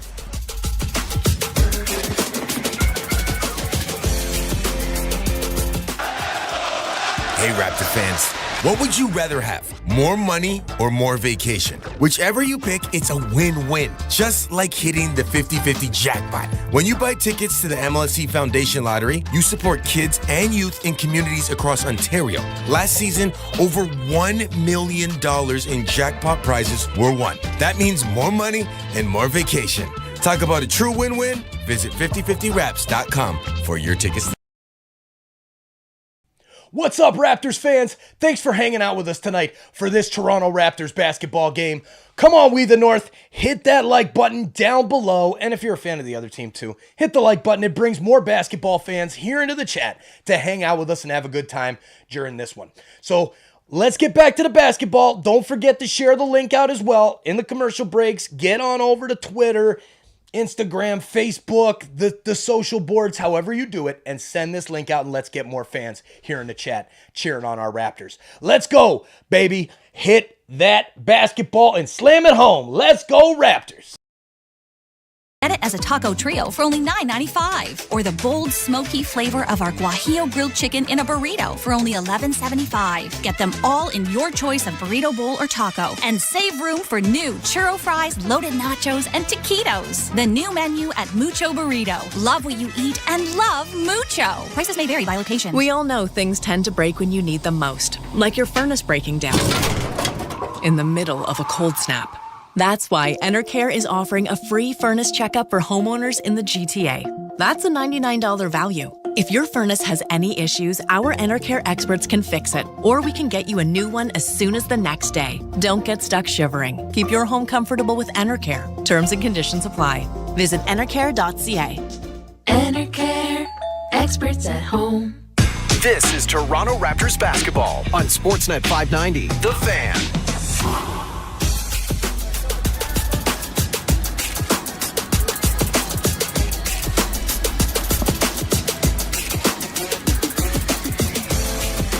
Welcome back into Scotiabank Arena here in downtown Toronto. The Raptors trailing the Los Angeles Lakers 76-51 at the half. Daniele Franceschi with you here courtside. You are listening to the Toronto Raptors halftime show brought to you by Honda. Up your game. Lease the CRV from 2.99% up to 28 months. Visit HondaOntario.com. Let's take a quick peek at the first half box score. Boy, oh boy, did this Lakers team come out with some real authority. You would expect that after the performance that this LA team turned in on Wednesday night in Cleveland, and they were absolutely dominant in the first half. Took it to the Raptors in nearly every facet of the game. LeBron James leading the way, naturally, of course. And by the way, I don't know what it is about Toronto. We saw it pregame. He went on his Instagram story, posted a picture of himself wearing the Scream mask with the headline. The caption was LeBronto. And that went viral before the game, and he's lived up to all the hype and expectation, the pomp and circumstance when the king comes to town with his jesters. 18 points for LeBron in the opening half to go with 5 assists on 7 of 11 shooting. He just needs 2 more points to record his 34th. That's right, 34th consecutive 20-point performance here at Scotiabank Arena. Fair to say, I mean, the LeBronto moniker makes sense. It's pretty apt when you have that level of dominance against a particular opponent. Anthony Davis also doing damage, particularly in the second quarter. He's having a field day on the interior, up to 19 points and 8 rebounds at the break for the Lakers, who have a 25-point lead at recess. On the Raptors side of things, it's Grady Dick with a nice second quarter. He had 14 points heading into the halftime locker room, 3 rebounds, 6 of 16 from the field, and he's also accounted for the only 2 3-point field goals converted by the Raptors in that opening half. No matter what metric you want to reference, the Lakers are dominating. It's pure and simple. They're shooting 62% from the field. They opened the game with a 7-0 run. In fact, it's the second time now in consecutive ball games that we've seen the Raptors fall behind by a sizable margin early. On Wednesday against Charlotte, it was a 9-0 spurt to open up the ball game for the Hornets, and tonight it was a 7-0 run for the Lakers, prompting Darko Rajakovic to pull the trigger on an early timeout. But right now you're seeing a lot of sloppy play from the Raptors, particularly on the defensive end. I cannot tell you, within the span of the first 6 minutes of this ball game, just how many fundamental mistakes and errors you saw defensively for the Raptors. Biting on shot fakes, getting beat backdoor in man-to-man coverage. Simple, fundamental principles that the Raptors are failing to execute. It is the byproduct, of course, having a young team, a lot of growing pains, and a Laker team that seems to have some added juice tonight with the way that they've attacked things here in Toronto on a Friday evening. The way this is tracking, you might get some Bronny James burn tonight. That's the case. You might see the rookie at a USC, the son of LeBron, get some PT tonight if this continues. We're going to take a quick break. On the other side, we'll take a peek at our out-of-town scoreboard. We'll also provide a couple of quick adjustments, maybe adjustments that the Raptors can implement and install in order to try and chip away at this deficit in the second half. Maybe also offer some commentary on Jacoby Walter, who saw his first NBA minutes. You're listening to Raptors basketball, brought to you by the Tangerine Bank on the Sportsnet Radio Network, streaming on the Sportsnet app and sportsnet.ca. We'll be back at Scotiabank Arena in just a few moments. Alpine News Network is here live with one of our superheroes. Joe and Lucy needed a new roof and reached out to Alpine Credits. I flew over to help them with a home renovation loan. I suggested they transform their house into a giant robot head, beams that shoot from the eyes. Pew, pew. Instead, they just went with shingles. But it's pretty glorious. Own your home? Need a loan? Alpine Credits can help. Alpine Credits, where homeowners get approved. Fisker license 12616. I have the test results. Impressive. During those unpredictable weather conditions, the improved Celsius 2 really performed when needed most. Our open country tire got us through tough weather on a variety of terrains. In the really bad conditions, Toyo Observe outperformed with advanced tread design, sipes, and of course, they've got nuts that really grip. That's a winning lineup. You can get even better results. For a limited time, save up to $80 on select sets of 4 Toyo tires. Details at toyotires.ca. Take back your free time with PC Express Online grocery delivery and pickup. Score in-store promos, PC Optimum points, and more free time. And still get groceries. Shop now at pcexpress.ca. Installing a TV on a wall sounds simple, right? That was easy. Did you find the stud? You're looking at him. Ooh, I can fix that. Saving up to $900 on car and home insurance with Bel Air Direct is simple. Bel Air Direct. Insurance simplified. Certain conditions apply. Great goal! Let's go to Dave at the bench. Oh, what a shot, Gord. Last time we spoke, you had been really tired. Not anymore. Yeah, snoring all night. Losing sleep ruins your game. Problem snoring? Suffer from sleep apnea? Invest in yourself. Call Dr. Paulette Pillersdorf. She'll use her laser to help treat your snoring and oral appliance like a sports mouth guard for your sleep apnea. Your partner will thank you. Thanks, Gord. Book your appointment with Dr. Paulette Pillersdorf. Call 647-243-2006. Nitto Tires knows cool. We always want to stay cool, but when cool turns to cold, Nitto has a solution. The Nitto SN3, a winter tire ready for the toughest of cold weather conditions. Nitto studless technology sticks to slippery surfaces, while a deep tread design digs into snow and slush. For a limited time, save on select sets of 4 Nitto tires. Details at nittotires.ca. Now that's really cool. Nitto Tires. Are you ready for a new adventure? This is Toronto Raptors basketball on Sportsnet 590, The Fan. Welcome back to the Raptors halftime show. Daniele Franceschi with you for a few moments. Eric Smith, Paul Jones will have the second half call here at Scotiabank Arena. Before we chat briefly about Jacoby Walter, I wanted to provide a couple of injury updates. RJ Barrett exited the game in the first half, was in some significant pain. It was an illegal screen. He was whistled, in fact, for an illegal screen.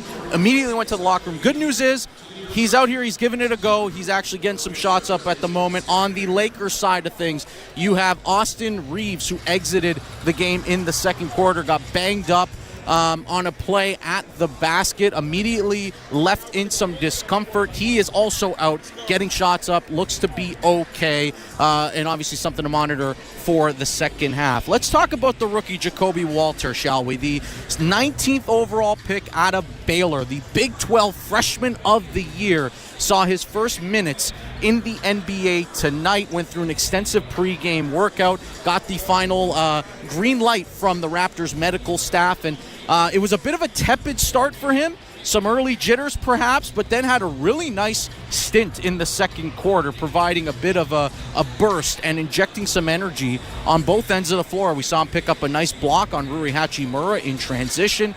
Certainly not allergic to shooting the basketball and making plays offensively. This is a guy that started all 35 games as a freshman a year ago at Baylor and was their leading offensive driver. A guy that is a 3-level scorer. So overall, an impressive start to what the Raptors certainly hope is a very prosperous NBA career. Looking forward to seeing some of his minutes and opportunity in the second half tonight. I think most importantly, especially trailing 25 at this juncture, you want to see the Raptors come out with some fight and some competitive spirit in the second half. The first 5 minutes are going to be critical to dictating what the tenor of this game is going to look like. Is it going to be a blowout? Are they going to be reserved to getting blown out at home? Or they're going to make this a bit of a contest? We shall see. Quick look at the out-of-town scoreboard. Celtics leading the Hornets in a tight one down in Charlotte. That one's in the fourth quarter. The Magic without Paolo Banchero trailing the Cavs right now in the third, and the Knicks running away with things down in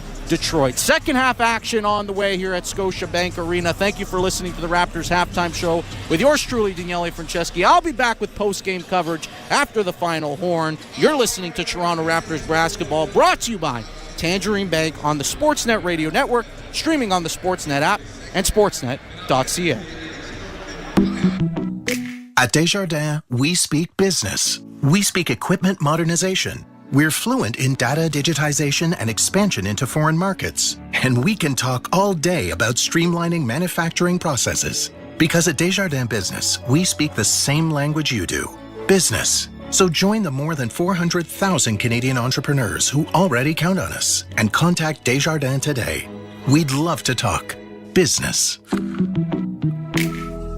Fall for Subaru by enjoying fall to the fullest. Think scarlet, burgundy, amber, crimson and copper, but never, never blue. Because with Subaru's symmetrical full-time all-wheel drive, fall is for thick, dark mud splats, terracotta mountain roads, radiant sunsets, kaleidoscopic leaf carpets, and the boldest of adventures. Avoid autumn blues and visit your local Subaru dealership to book a test drive today. If you've got room in your day to doom scroll until your battery dies, binge an entire season of reality TV, or watch funny cat videos on loop, you've got room for play. With thrilling arcade games, epic attractions, live entertainment, crave-worthy food, and handcrafted cocktails, the Rec Room is the ultimate place to let loose and have fun. The Rec Room. Make room for play. Find the Rec Room near you at therecroom.com. Are you sure you parked over here? Do you see it anywhere? I think it's back this way. Come on. Hey, you're going the wrong way. Feeling distracted? You're not alone. Whether renting, considering buying a home, or renewing a mortgage, many Canadians are finding it hard to focus with housing costs on their minds. For free tools and resources to help you manage your home finances and clear your head, visit canada.ca/it-pays-to-know. A message from the Government of Canada. You don't have to wait for Black Friday to get actual crazy Black Friday pricing. You just have to go to Visions Electronics, because your Black Friday price is guaranteed with incredible deals store-wide. TVs, home audio, appliances and headphones, car audio to car starters, laptops, and more. Your lowest price is guaranteed for a full 60 days, and you save even more when you pick up in store. Plus, take up to 3 years to pay interest-free. Black Friday guaranteed pricing on now. See all the deals at visions.ca. This is Toronto Raptors basketball on Sportsnet 590, The Fan.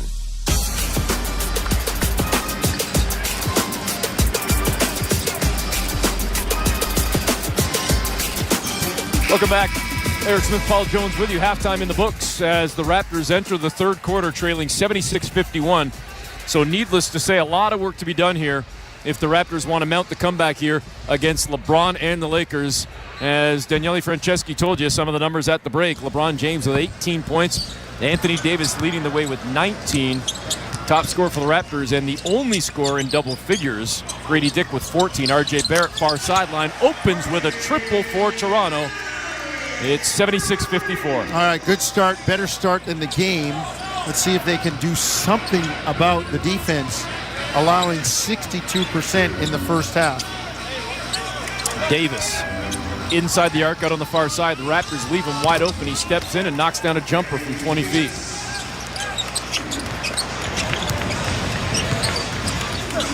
(78-54) as Davion Mitchell comes back for Toronto, and he tries to find Grady Dick on the side.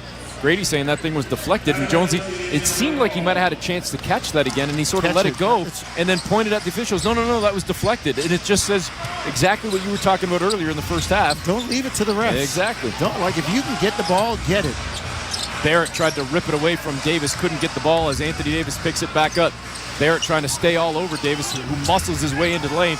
Falls, they don't call the travel. Reeves has it, far sideline, missed the shot, and the Raptors come away with the ball. Well, RJ came out, and he's just showing me all kinds of effort right now. 78-54, Grady Dick pull-up jumper, gets hit, no call, but he makes the shot, and the Raptors trail 78-56. A minute and a half gone by here in the third quarter. Back the other way for LA. The layup attempt from Hachimura, no good. It rolls off the rim. And the Raptors back the other way. Pull up triple. Grady Dick, too strong. Back rim. Pirtle in there with Mitchell trying to get after it. And it goes off Reeves out of bounds. It's going to be Toronto ball. Good job by Grady. Again, it's a tough shot, that pull-up three in transition, but get after it if you're Toronto. Pirtle Little push shot floater with one hand goes from 10 feet. And it's good for Jakob Poeltl. They got it down to 20. Got to keep chipping away here. Got Davion Mitchell on a foul, knocked it away from Reeves, and almost had his hands on the ball. He's got to stay on that. I like that effort by Davion. 78-58, less than 2 minutes gone by. Reeves triple, too strong for LA, routed a couple of rims, and then Poeltl couldn't squeeze two wide open men underneath, Poeltl and Barrett, and the Raptors give up the rebound to LA, dribble it out of bounds. Well, Poeltl could only get one hand on the ball. That was the issue. Got to go after it with two. There's a fan in the stands about 3 rows up behind the baseline wearing a Lakers jersey with a big white goat mask on. Lakers come up empty on the offensive possession after the inbound. Russell missed from about 6 feet. Hate to disappoint him, but he's wrong. He is wrong because he's not wearing a Michael Jordan jersey. Yeah, that would be the real. The goat mask doesn't go with that jersey. I can't stop looking at that guy now. I haven't seen him all night. I just looked over and my eyes went immediately to the goat. Maybe he's wearing it for Gretzky, for Emmanuel Quickly. 78-60. Raptors have cut it to 18, trying to dig in here on defense as the Lakers have come up a little funky here early third. Another miss. This time it was Russell with a triple no good, and the Raptors with the rebound, a chance to get it to 15 or 16. Barrett in the lane, took contact, no call, missed the shot. Poeltl had it taken down, and then his pass deflected, and the Lakers take it away. LeBron to Anthony Davis, layup is good. I thought there was a lot of contact on the RJ drive. There was. Davion Mitchell trying to shake free from Reeves, out to Grady, deep triple, and a rough shot there for Grady Dick. Anthony Davis leaked behind the defense and dunked it down, and Grady staring at the official saying that he was hit after that shot, and he's now actually holding on to his right wrist and flexing it out as he goes into the timeout. So the Raptors, Jonesy, had it down to 18, a chance to get it to 15 or 16, and just like that, back-to-back buckets, it's back up to 22. Well, again, another run out by the Lakers. You've got to be aware of getting back after you release a shot, especially if you're not in the rebounding action. Get back, defend the basket. 82-60. The Lakers leading the Raptors with 8:54 to go in the third quarter. It's Toronto Raptors basketball, brought to you by Tangerine Bank on the Sportsnet Radio Network. Hey, Raptor fans. What would you rather have? More money or more vacation? Whichever you pick, it's a win-win. Just like hitting the 50-50 jackpot. When you buy tickets to the MLSE Foundation Lottery, you support kids and youth in communities across Ontario. Last season, over $1 million in jackpot prizes were won. That means more money and more vacation. Talk about a true win-win? Visit 5050raps.com for your tickets today. Say hello to healthier, happier feet, Ontario. Kintec has 3 more locations in the Greater Toronto Area. Come in today and let our fit experts bring comfort and support to every adventure with custom. What's up, basketball fans? Once again, thank you so much for hanging out with us and making this awesome Toronto sports fan club what it is and keeping on getting better. Now it's the time for you to let us know, where in the world does the reach go? Where are you watching from? Let us know in the chat, city and state, city and province. Give us your flag, emoji, or your country, and let's see how far out our reach is here on Toronto Sports Insider throughout this big old globe we got here. Now let's get back to the basketball. Thank you for letting us know in the chat where you're watching from. It helps immensely because it helps our geographical data as well as the chat popping off and keeping on going, which the Raptors games need a little bit of help with that right now. So let's get back to the basketball. Cheers, everybody. Basketball on Sportsnet 590, The Fan.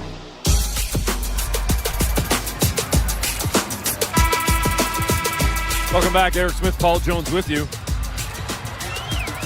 The Raptors trailing the Lakers 82-60. 8:54 to go in the third quarter. Toronto trying to mount a massive comeback in this ball game after digging a big-time hole early Problem is the Lakers still shooting 59% from the floor.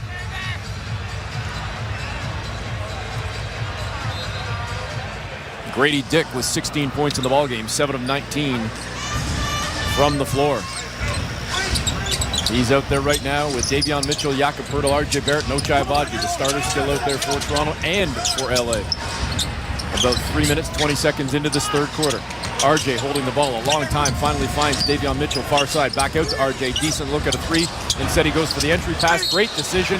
Poeltl down low, catches it, lays it in, takes the contact, 3-point opportunity coming. Really good decision by RJ. Went airborne, as you said, to make it look like a shot. And with just a little lob pass over the head, he used the shooting motion, which didn't really alert the defense to the fact that it was a pass. Yak at the line, knocks it down. He's done a great job of hitting his free throws thus far this year. 11 points, 8 rebounds in the game for Jakob Poeltl.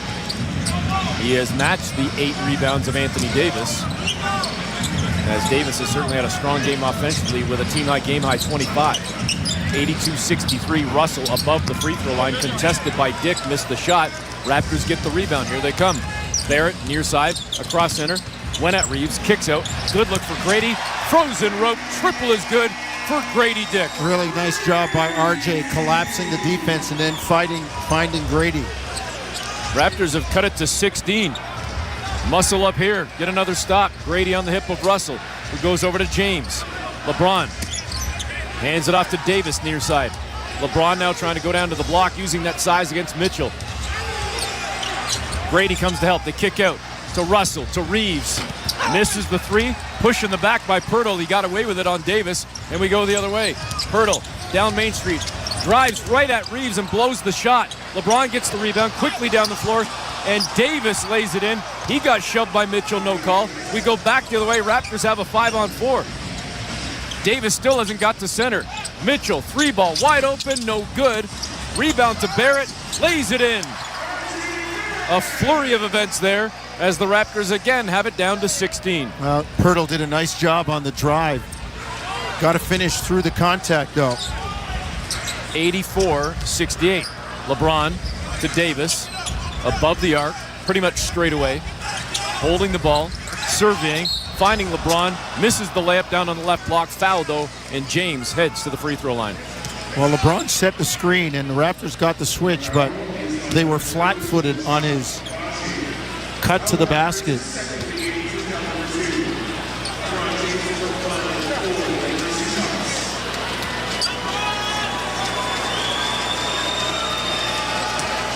James at the strike. Yeah, sorry, Eric. LeBron did a nice job on the switch, making the read to get to the basket. First free throw rims out for LeBron. Second one up and in. 85-68, 17-point advantage.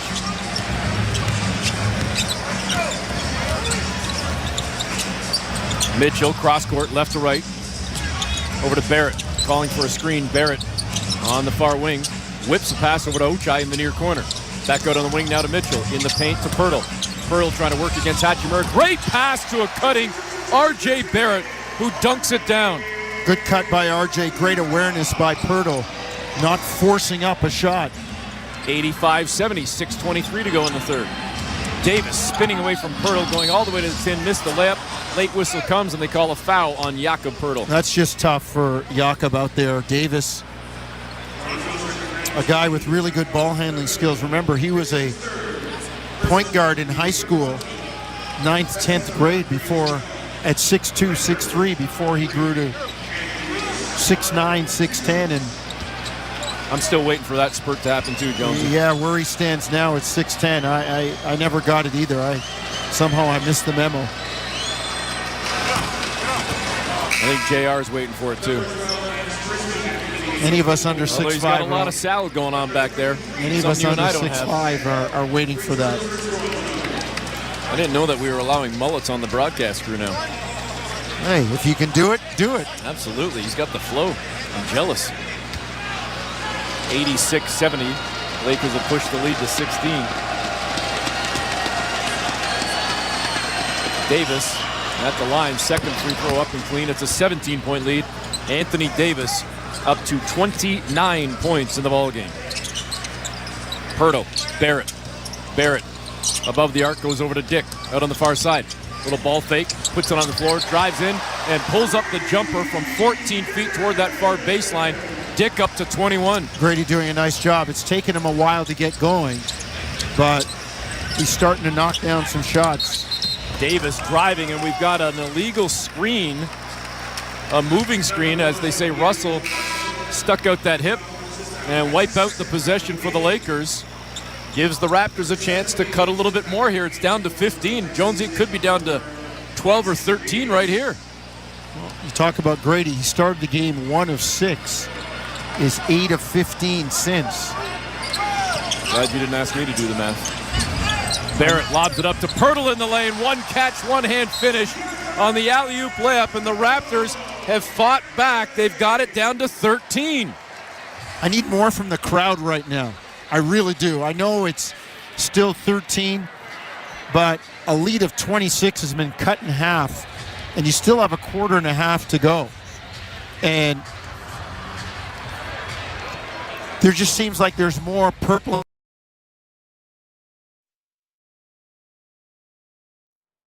The road to MLS Cup runs through SiriusXM FC. Here, a Western Conference playoff doubleheader as the Houston Dynamo square off with the Seattle Sounders. Here's Jordan Morris. It's Morris in the back of the net. Followed by the Vancouver Whitecaps versus top-seeded LAFC. Right foot through it. And in! It's a goal, LAFC! Coverage begins Sunday night at 6:30 Eastern on SiriusXM FC 157 and streaming on the SiriusXM app. To win your fantasy football league, you need to be one step ahead of the competition. And at SiriusXM Fantasy Sports Radio, we're giving you the edge you need to take home the trophy. There are no tight ends that you can count on. We will tell you who to start. Our experts are doling out start-sit advice, waiver pickups, and so much more to help you win a championship. Just because you're allowed to make a waiver move doesn't mean you have to make a waiver move. Listen right now on Channel 87 in the car and on the all-new SiriusXM app. Each year, Eddie Vedder handpicks some of his favorite artists to join him at his Ohana Music Festival on the beach in Dana Point, California. Are you ready, Ohana? Hear this year's most unforgettable moments. Ladies and gentlemen, we just saw Devo. Featuring 2 nights of Pearl Jam. And exclusive performances from Sting, Alanis Morissette, and more. The best of Ohana 2024. Throughout the weekend on Pearl Jam Radio, Channel 22. With one of our superheroes. People sometimes ask, sure, you can consolidate people's debts using telekinesis, but what else can you do? As if changing lives isn't enough. Well, I can also use my power to make it rain hot dogs. It's still not as cool as consolidating debts into one easy payment, though. Own your home? Need a loan? Alpine Credits can help. Alpine Credits, where homeowners get approved. Fiscal license 12616. This is Toronto Raptors basketball on Sportsnet 590. The Fan. Welcome back, Eric Smith, Paul Jones with you. Third quarter, 5:43 to go. All right, Eric, I know you're not a numbers guy, but I'm going to throw some numbers on you. 87-74, Jonesy. 13-point deficit for the Raptors, and what are those numbers? Well, the Raptors 10 of 15 in this 70%? quarter. What is that, 70? Yeah, 2/3, 66%. Okay, see, I was off. 67%. LA only 4 of 12. 33. Both teams now have 32 made field goals. Both teams have 27 rebounds. Oh, the Lakers are 18 of 22 from the line, and the Raptors are only 6 of 6. It's a 12-point differential. And the difference on the scoreboard is 13. Interesting. Well, I'll go you one further, Jonesy. It's only a one-shot difference in terms of three-point field goals made. Lakers with 5, Raptors with 4. As Jakob Poeltl lays one in, off glass and in. They came off a 3-ball miss from Hachimura, got down the floor and got another bucket. It's down to 11. Maybe we could make some noise here a little bit. Russell looking for Hachimura down low, and the Lakers had it go off the fingertips of R.J. Barrett. They'll keep it alive with 14 on the shot clock. I tried to wave to the crowd. I don't know how many people like They need a thing on the scoreboard that says, put your phone away. Winfield wants noise. Put your phone away. Russell into cutting Gabe Vincent, who lays it in. Vincent set the screen. They got the switch, and the screener was open. Jamal Shed across center for the Raptors. Toronto down now 13. Jakob Poeltl, 15 points, 9 rebounds in the ballgame. Bumped by Hachimura. Tries to go at Davis instead. A nice shovel pass in traffic to Barrett, who lays it up and in, ends up on his backside, but still got the bucket. Well, I'm seeing a lot of fight from the Raptors right now. Hachimura drives and met at the tin by Jakob Poeltl. What a play by Yak. Hachimura barking at the officials. Barrett, far corner. Yes, sir! The triple goes down for R.J. Barrett, and the Raptors have cut it to 8. Well, now the noise comes. R.J. Barrett's giving them something to cheer about. Vincent, far wing, 3-ball. Can't answer back. Christie flies in to keep it alive. Throws it out to center, though, and that's a backcourt violation. Yes, indeed. Yeah, threw it out to center, was deflected, and then went over to the other side of center. Raptors got a little bit going right now in this third quarter, continuing to play hard, and amazing how good things happen when you do that. They got to continue this run, though. I don't think that J.J. Redick, Laker coach, saw that his own player had deflected the ball, because he was screaming at Carl Lane, the official, that he wanted to review that, and then he was checking with his coaches, and his coaches finally waved off, said, no, coach, that was the right call. RJ drives, blocked by Christie, I believe, or was that Davis? Either way, looked like there was contact. Davis comes back, and Euro steps around Jacoby Walter to lay it in. A lot of contact, but keep taking it in there if you're Toronto. Toronto had a chance to cut it down to 6 there, Jonesy. Especially if you're R.J. Barrett. It's back up to 10 now, 91-81. Walter, 3, no good. Had a pretty decent look, couldn't knock it down. Davis back the other way, bumped, falls out of bounds, and they're not calling a foul. Well, they said that it was knocked off Davis out of bounds. Poeltl gets it into Barrett again. J.J. Redick was looking at his bench trying to see if he should review, and I think he's kind of upset at his staff now, saying somebody's got to help me here. We got to be on top of that.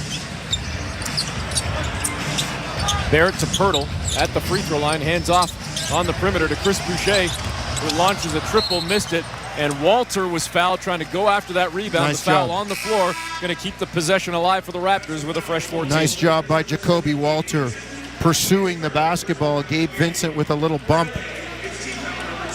But I like the energy that the Raptors have been playing with. That's a long hill to climb, 26 points, and they had it down to 8 with the ball.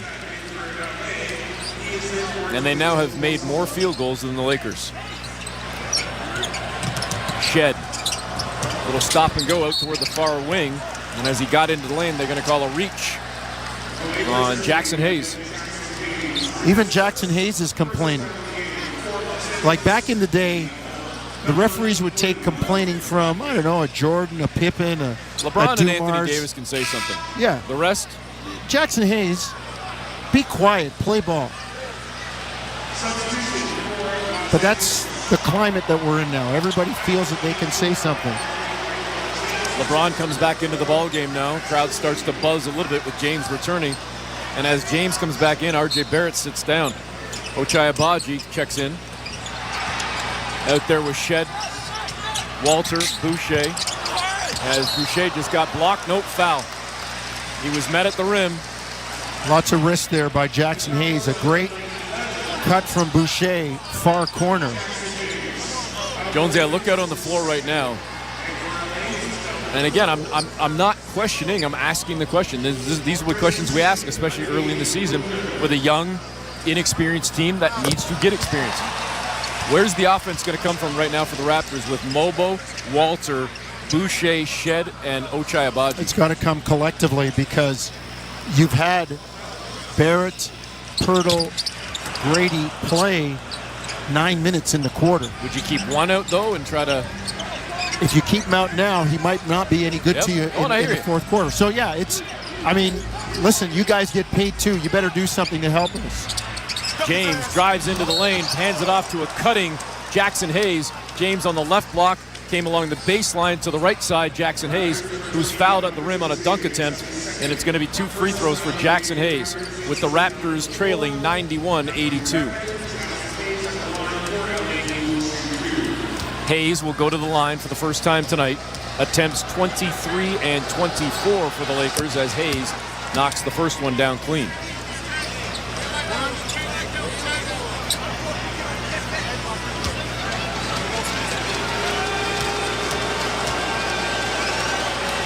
Second one hit a couple of rims but went down for Hayes. 2 of 2 at the stripe. Raptors now down 93-82. Shed into the lane, hands off to Mobo, went left, came back right, kicks back out on the perimeter to Chris Boucher, and down low, kept alive by Jacoby Walter. In traffic, blocked by Hayes, picked up by Mobo. Back out to Walter, out on the far wing. Shot clock down to 5. Nice pass there in traffic from Walter to Boucher, fading toward the far baseline into the corner. A sky shot, a moon shot from Boucher, goes down from 15 Really feet. tough look from Chris. Good ball movement by the Raptors. 9-point lead for the Lakers. LeBron with Walter in front of him.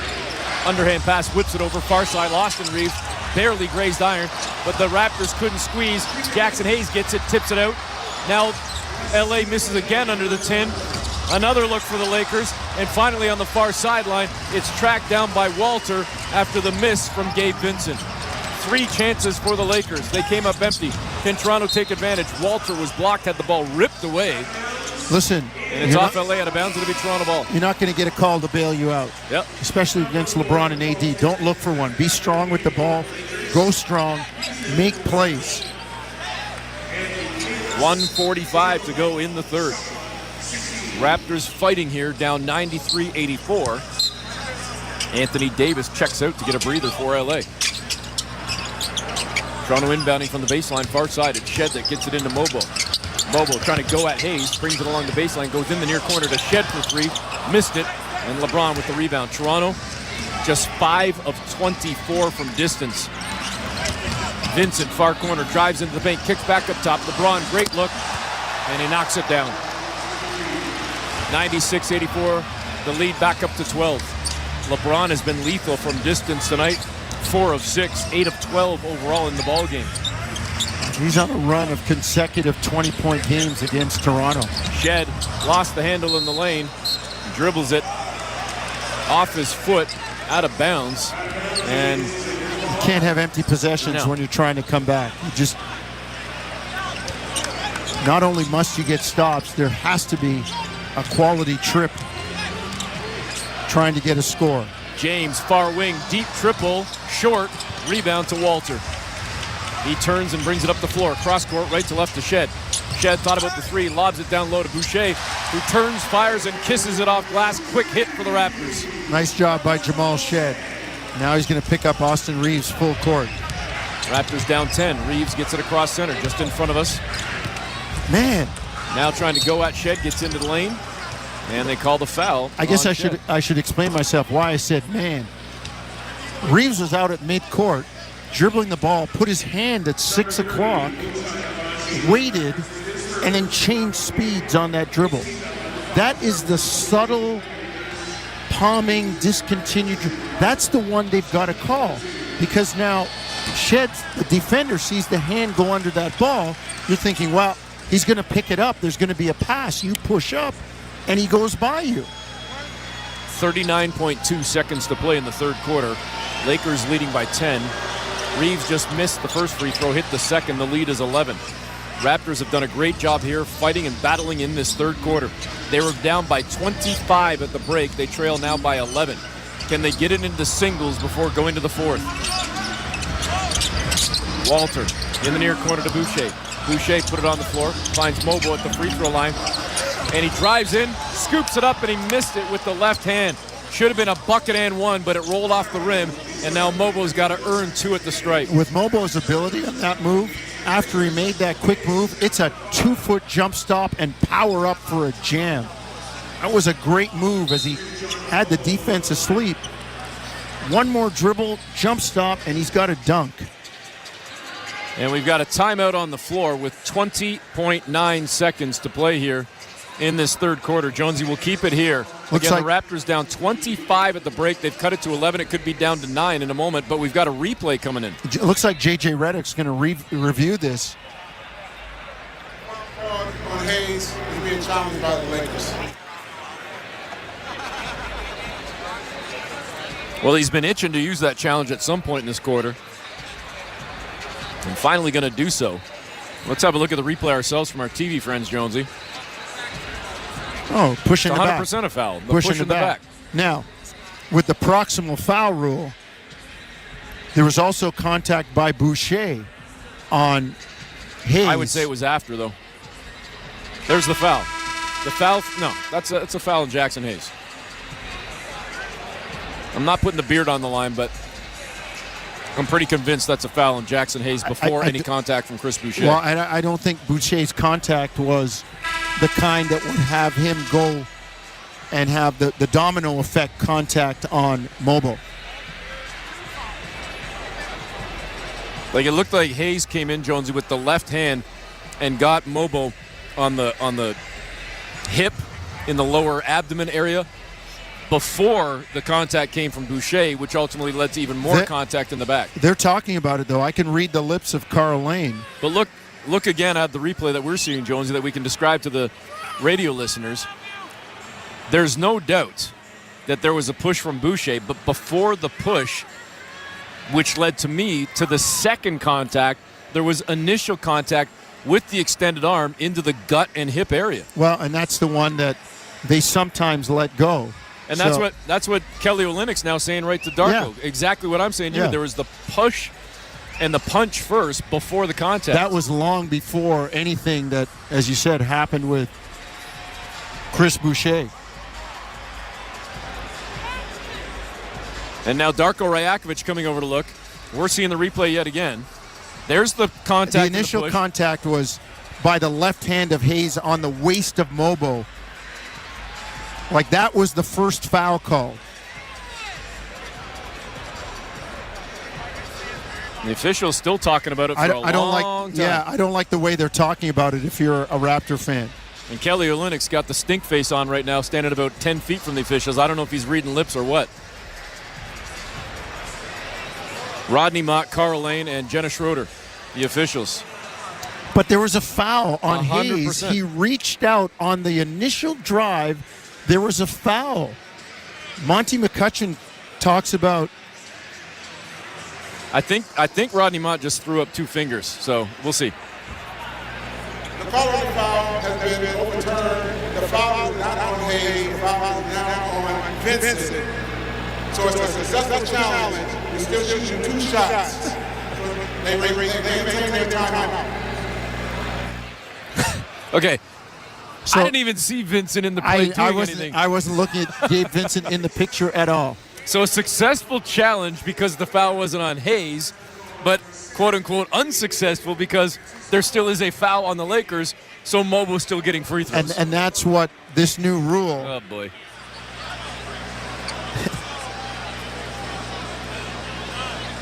And you hear Monty McCutcheon often talk about SBQR. Speed, balance, quickness, rhythm. If any of those are thrown off. And Boucher obviously having his rhythm on his drive destroyed. So he gets the free throw. So successful challenge. Keep your timeout. You get a challenge. But you still give up a foul call and 2 points. Free throw's good for Boucher. Raptors have this thing down to 97-88. Can they get a stop here? Keep it at single digits going into the fourth quarter. Shed on the hip of Vincent. Over to LeBron at center. LeBron, I believe, is going to take this last shot. Away from the ball, we've got Jacoby Walter with a foul. Oh. And now Walter coming over to Darko Rajakovic and chatting with Carl Lane. And Darko, I give him credit, says to his young player, talk to the official, find out what you did wrong. And now, respectfully, Walter and Lane Jonesy having a conversation. I like that. Unlike the reactions we've seen from so many Laker players tonight, Walter came over, He got an explanation. He's very calm right now. He's nodding his head at Carl Lane, and he's taking the explanation and the advice, and hopefully the young kid will learn. First free throw for Reeves goes in, pushes the lead back to 10 at 98-88. Toronto should get the ball back here unless Reeves misses and LA secures the rebound. Free throws up, it's clean. It's an 11-point lead, 99-88. Last shot time for the Raptors here, end of the third quarter. Shed brings it across center. Hands it off to RJ Barrett, who just checked back in. Barrett trying to split defenders, trips and falls. Lakers push ahead. Reeves with a heave. Missed at the buzzer. It would have counted. And that will do it. Raptors down 25 at the half. End up winning the quarter by 14 and go to the fourth down by 11. Well, they need another big quarter. And they got energized in the middle of the quarter that really helped them, outscoring the Lakers 23-11. 99-88 is the score. Lakers on top of the Raptors. Fourth quarter action comes next on Toronto Raptors basketball. Brought to you by Tangerine Bank on the Sportsnet Radio Network, streaming on the Sportsnet app and at sportsnet.ca.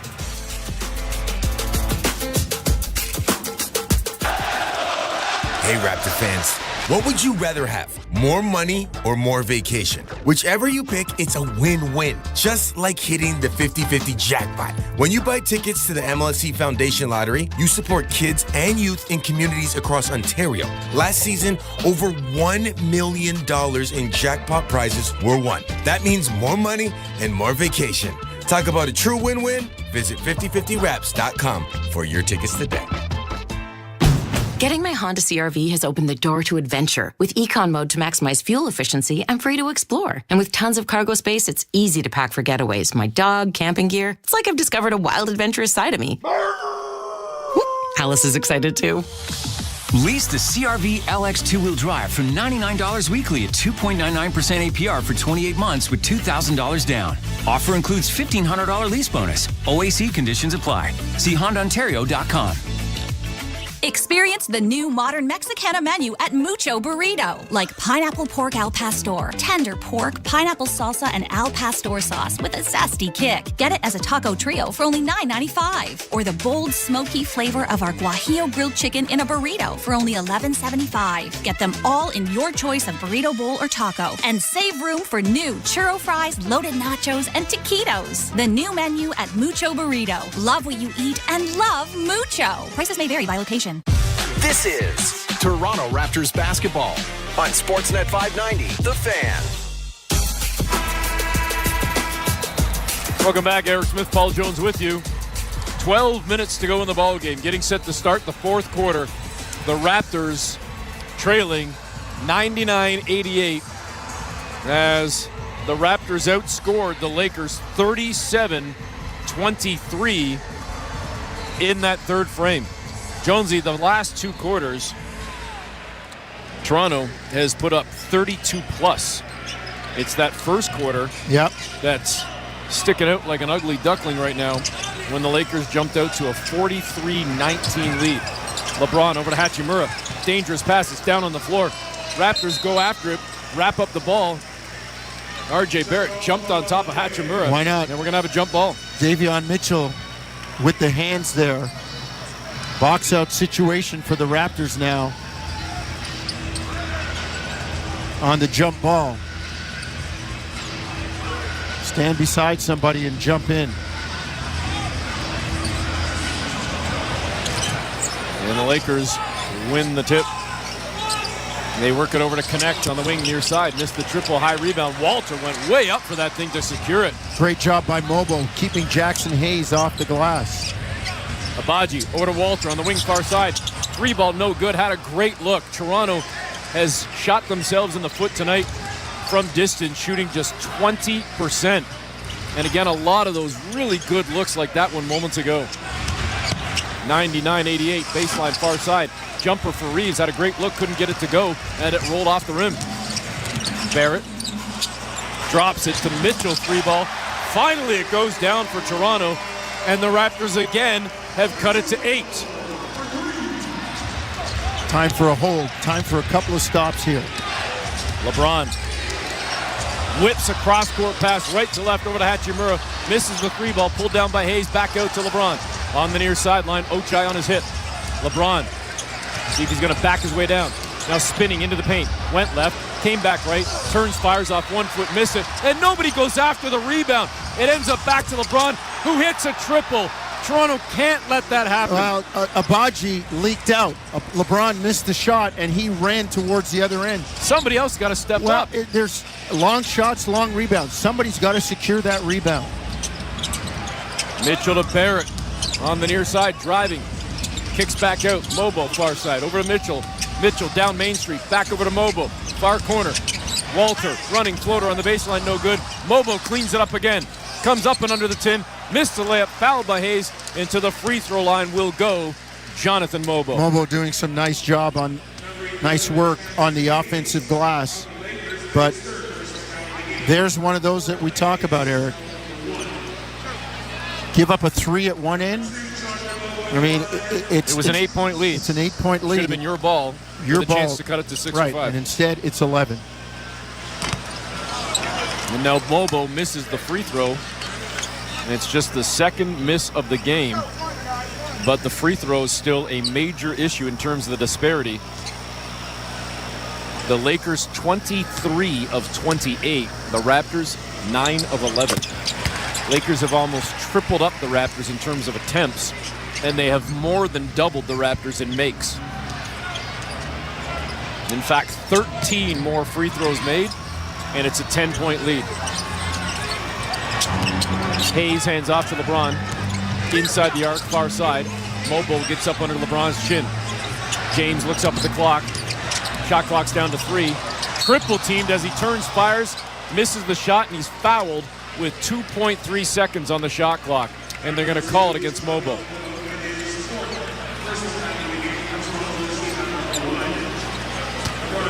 (102-92). Lakers by 10 with 9:39 to go in the ball game. Well, a play like that, if you're Toronto, if you're Mobo, just let LeBron raise up and shoot it.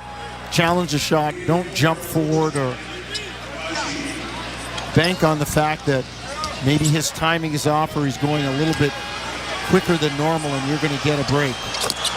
James makes good on both at the stripe, up to 27 points in the ballgame. Mitchell, Walter, Mobo on the perimeter now to Barrett. Barrett calling for a screen. Walter comes over to set it. Barrett now on a switch picked up by Reeves. Trying to go at Reeves. Gets down below the far elbow. Turns in the lane. Kicks back out. Davion Mitchell. 3-ball is good. Great setup there by R.J. Barrett. R.J. got a paint touch. Get the ball inside. Once it's in the lane, everybody starts to pay attention. Mitchell trying to hound Reeves, who floats the pass over to LeBron James. Barrett is on James's left hip. James holding that thing like a ping pong ball. Gives it up to connect. Step back jumper far side. No good. And then Hayes came over the back of Mobo, and they're going to call Mobo on a foul. Wow.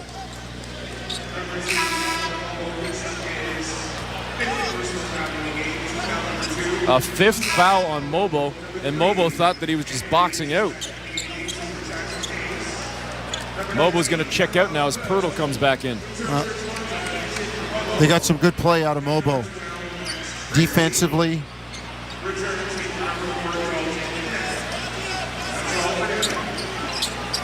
Christie inbounding for the Lakers. Max Christie gives it up to Austin Reeves on the wing near side. Mitchell hounding him as he's been doing all game. They give it up to James now in front of the Raptor bench inside the arc. R.J. Barrett's there. James turns, fires, misses the shot. Boucher had it briefly. Ball squirts out of his hands, picked up by Barrett. Raptors get a stop, trailing by 9. Out on the wing far side, it's Mitchell. To R.J. Barrett straight away. Boucher sets a screen. Now on a switch. Barrett is covered by James. Barrett gets into the lane. Bumped! Bucket! And an and-one opportunity for R.J. Great take by the Canadian right there. Nice job going to his right. A lot of times R.J. likes to drive to the left, but he got the switch on LeBron. And the foul coming on the drive to the bucket. They got the foul on LeBron. I thought it might have been on Reeves. Nonetheless, R.J. makes it an all-time three-point play, and it's a two-possession game. I agree with you, Jones. I think it was on Reeves, and LeBron was complaining, but you know what? It worked out better that way because that's the first foul on LeBron. That would have been the fourth on Reeves. Crowd trying to make some noise right now as it's down to 7. Check that, 6, excuse me. 104-98. 8:17 to go in the ball game. Yak just knocked that ball away from Davis. Late in the shot clock, Davis tries to drive toward the baseline, turns, fires.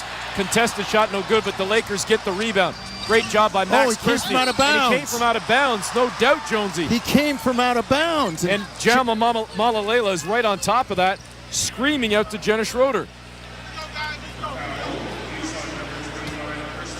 8:04 to go in the ball game. And Max Christie's going to get a chance to go to the free throw line.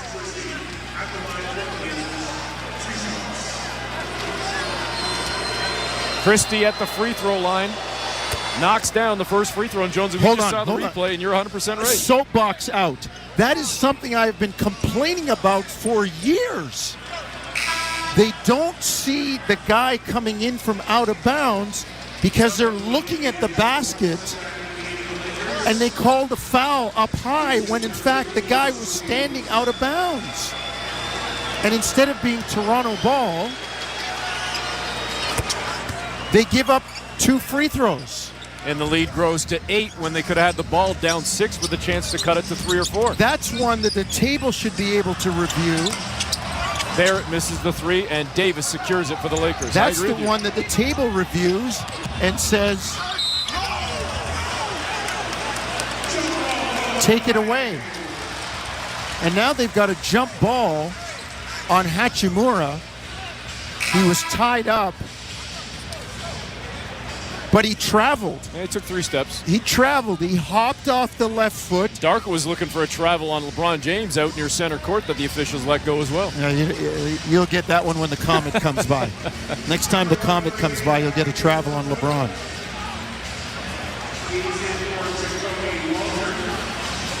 And now Davion Mitchell is trying to say, it wasn't me that wrapped it up.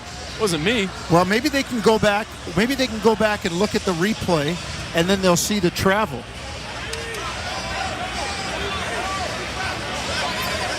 It's all about positioning right now. Get the bodies in the right spot, as Mitchell is almost assuredly going to lose the jump in terms of trying to jump against Hachimura. But can you get the ball? No, they can't. But Jakob Poeltl with a huge stuff down low to reject Anthony Davis, who was right under the tin. A massive play from Yak, and Toronto gets the ball. What a play by Poeltl.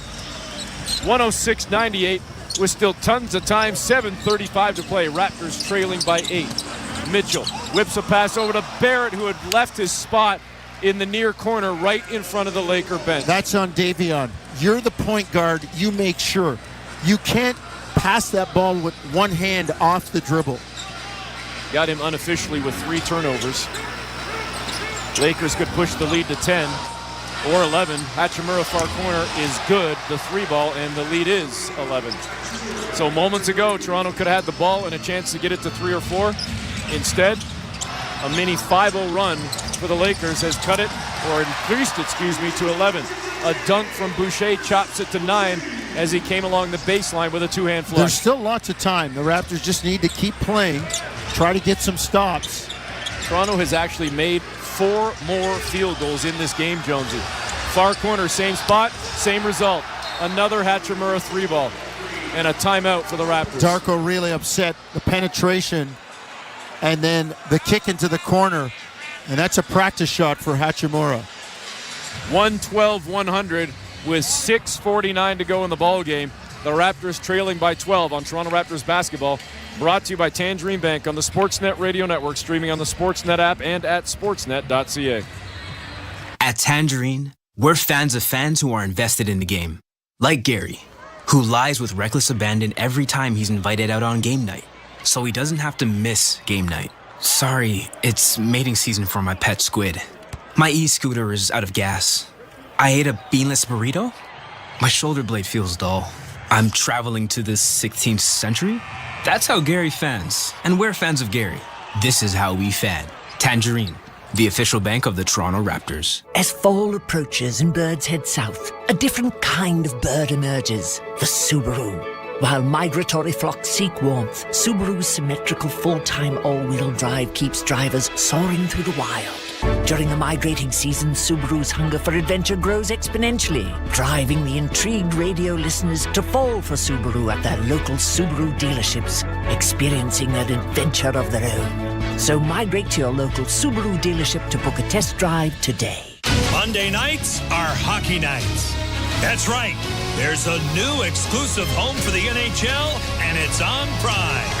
All season long, Prime Monday Night Hockey is delivering unreal plays. That's hockey, baby! And the biggest goals. What a goal! Matthews, McDavid, Crosby, and the NHL's best are ready for Prime. So don't miss it. Prime Monday Night Hockey. It's on Monday. It's on Prime. This is Toronto Raptors basketball on Sportsnet 590, The Fan. Welcome back. Eric Smith, Paul Jones with you. 6:49 to go in the ball game. 112-100. The Lakers leading the Raptors. Chris Boucher and Jakob Poeltl getting set to check back into the ball game. Out there with Grady Dick, Jamal Shed, and R.J. Barrett. And a lengthy conversation going on right now with Darko Rajakovic, R.J. Barrett, and Jamamala Leila, in addition to sort of associate coach / player Garrett Temple. Temple's presence, very important to this young Raptor team, Jonesy. Yeah. A major factor in why he decided to come back, let alone why the Raptors wanted him to come back. If you're the Raptors, though, you can't think that you're going to get any kind of favorable whistle. You're not going to get a call to bail you out. None of that stuff. Raptors, Jonesy, gave up 76 points in the first half. And granted, there's still 6:40 to go. They've given up only 36 thus far in the second half. Shed, far corner. Caught it in a pretty good rhythm and got a nice hop into the shot, but couldn't knock down the three ball, and here come the Lakers. 112-100 is the score. James out on the far wing. Driving down Main Street. Great job by Barrett to recover, get a contest in there, and James missed the shot. Poeltl across center to Boucher, over to Shed. Shed inside the arc, far corner, goes back up top to Barrett. Barrett drives, tried to go at Davis, went left, came back right, turns, fires, missed the shot, and Poeltl couldn't get to the rebound. Tough look for RJ. Well, I think if you're RJ, you're best going to your left and using conventional footwork with a little baby hook. Davis is probably going to come across you to try and block it. LeBron turns the corner on the near side. Grady Dick was there. LeBron ran into Grady, lost the handle, no foul called. They kick out to Russell, who buries a rainbow three, and the lead is 15. Grady looks up and says, where is that? Grady joined that long list of people that aren't getting that call. Grady trying to shake free from Reeves, who's all over him as he passes out to Boucher. Far wing, three ball, left short. And the Raptors have seen a lid on the bucket now for a few possessions as LA takes a timeout with 5:21 to go, and LA pushing their lead to 15. It wasn't that long ago that it was down to 6, but LA has responded on a 10-2 run, and the lead is now 115-100 with 5:20 to go in the ballgame on Toronto Raptors basketball, brought to you by Tangerine Bank on the Sportsnet Radio Network.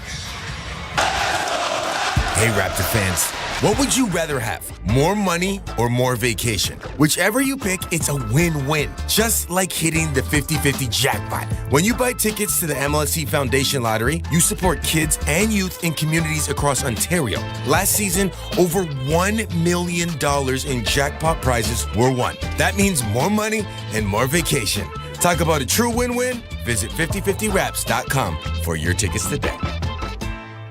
Getting my Honda CR-V has opened the door to adventure with Econ Mode to maximize fuel efficiency and free to explore. And with tons of cargo space, it's easy to pack for getaways. My dog, camping gear. It's like I've discovered a wild, adventurous side of me. Alice is excited too. Lease the CR-V LX two-wheel drive for $99 weekly at 2.99% APR for 28 months with $2,000 down. Offer includes $1,500 lease bonus. OAC conditions apply. See HondaOntario.com.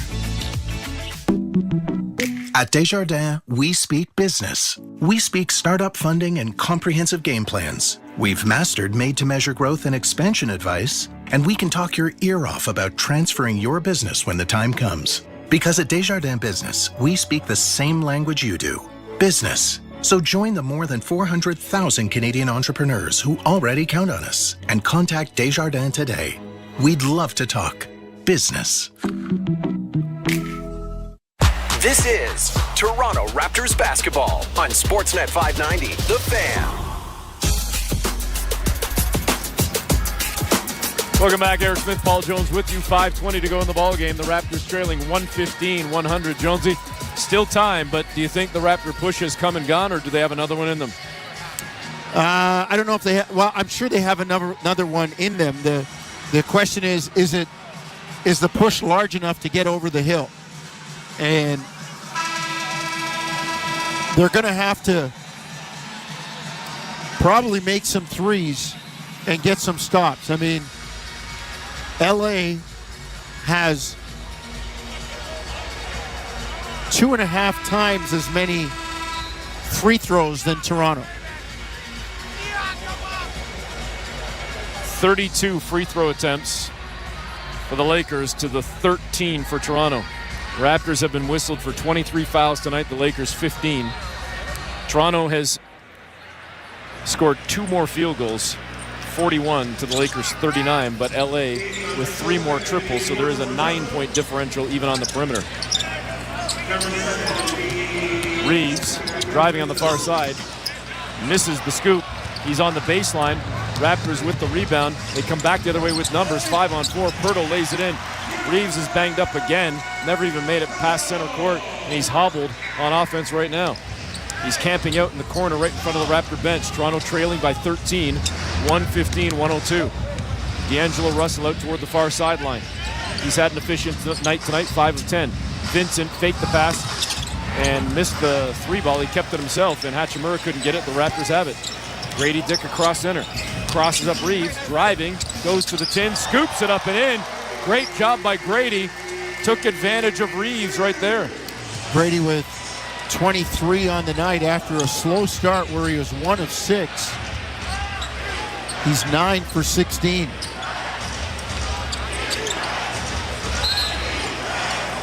And a foul on a reach going against Grady. 115-104. First foul of the game on Grady. Lakers leading by 11 as LeBron James is going to get set to check back into the ballgame. He's had a magnificent night, 27 points, 9 assists, and 6 rebounds. Well, I was going to give you that number, Eric, in terms of most consecutive 20-point games on the road against any team. LeBron now up to 34. He started this streak in 2005 and has had at least 20 in this building every time in, no matter who he's playing with. An illegal screen just called on D'Angelo Russell. Wipes out the Laker possession, so the Raptors get it and a chance to maybe chop this into single digits. They're down 115-104. 4:06 to go in the ballgame. Mitchell left to right around the perimeter, goes cross court to Barrett, to Pirtle, back to RJ. Inside the arc now, a little stop and go. Gets into the paint, left-hand scoop. Bucket is good for RJ. I've loved his aggressiveness tonight, getting into the paint. He's only had 2 free throws, but he's got 26 points. 11 of 19 from the floor. If I'm the Raptors front office, I'm sending all these tapes to the league about Barrett, one of the leaders in drives, but not getting free throws. And now Davis gets into the lane, allegedly fouled by Ochai Agbaji. He gets the bucket and 1 and a 3-point opportunity. Looked like the same kind of contact at the other end. Well, like I said earlier, if you're the Raptors, you're not going to get calls that help bail you out. Play through contact. Davis hits the free throw, lead back to 12. 118-106. After that bucket, the assist credited to LeBron James. He's got the double-double, 27 points, 10 assists. Top man in the ballgame in terms of the assists. RJ Barrett, jumper near side, rips the cords from 12 feet, 28 points for RJ. Raptors down 10 with 3:15 to go. Ochai trying to pick up some pressure on Russell in the backcourt as D'Angelo comes across the Raptor logo at center. 3:07 to play. James bobbled it for a moment out on the far wing inside the arc. Barrett's on his left hip. Now comes around to Davis screen on the switch. He's picked up by Pirtle. LeBron still has it. Now in another switch, Grady comes after LeBron. Backing his way down toward the block, goes far side into the far corner now. Three ball is good for Russell. The Lakers have made their threes, especially in this fourth quarter, and it's something the Raptors haven't been able to do. 121-108. Mitchell in the lane, far corner. Ochai misses. Air ball picked up by Pirtle. Keep the possession alive. Barrett, cross court. Grady, good look. Three ball. Yes, sir. Grady Dick with his fourth triple of the game. Great pass by R.J. Barrett on his strong hand, left side with a cross-court hook pass right into the shooting pocket of Grady Dick, who was ready to catch and shoot. 2:20 to go. Need to get some stops now. Raptors down 10. Just below the free throw line. D'Angelo Russell, sneaky quiet tonight with 19 points on 7 of 12. Mitchell, the Pirtle, a little push in the lane from 10 feet is good on the one-hander from Yak. Well, this is the push we were talking about, Eric. They've cut it to 10, but they just need stops. Yeah, can't trade buckets now, right? The Raptors have 5 more made field goals, Jonesy. And the Lakers have 17 more free throws. Made. 20 more attempts. Russell, wing near side, three ball, no good. Grady high for the rebound and got it. He'll bring it across center. They got a 5-on-4 if they want it. LeBron's just walking back into the play as RJ hits a three from the near sideline. It cuts the Laker lead to 7 with just over 90 seconds to play. Keep picking up the tempo, picking up the pace defensively. Mitchell bellies up on Reeves, who now gives it to Davis. Davis back over to Reeves on the logo. Davis sets a screen. Mitchell fights through it. Reeves drives in. He gets stripped, and they call a foul. I wonder if the Raptors might look at that one. Wow. Davion beat him to the spot, and Reeves anticipated and leaned in, and there was all ball. All ball. And I like this challenge from Darko, Jonesy. But it was, the call to me was predicated on the lean and anticipation of contact that by Reeves' lean. That's what the call to me is based on. The fact that he leaned in expecting contact and Davion wasn't there. Now he's off balance and Mitchell gets his hand on the ball. But again, this is one where the foul called on Mitchell is being challenged by Toronto. This is one where I don't believe the officials in the arena should have any say. It's going to be a foul. We just saw the replay. Oh, they'll say the wrist. Yeah. It's going to be a foul, folks.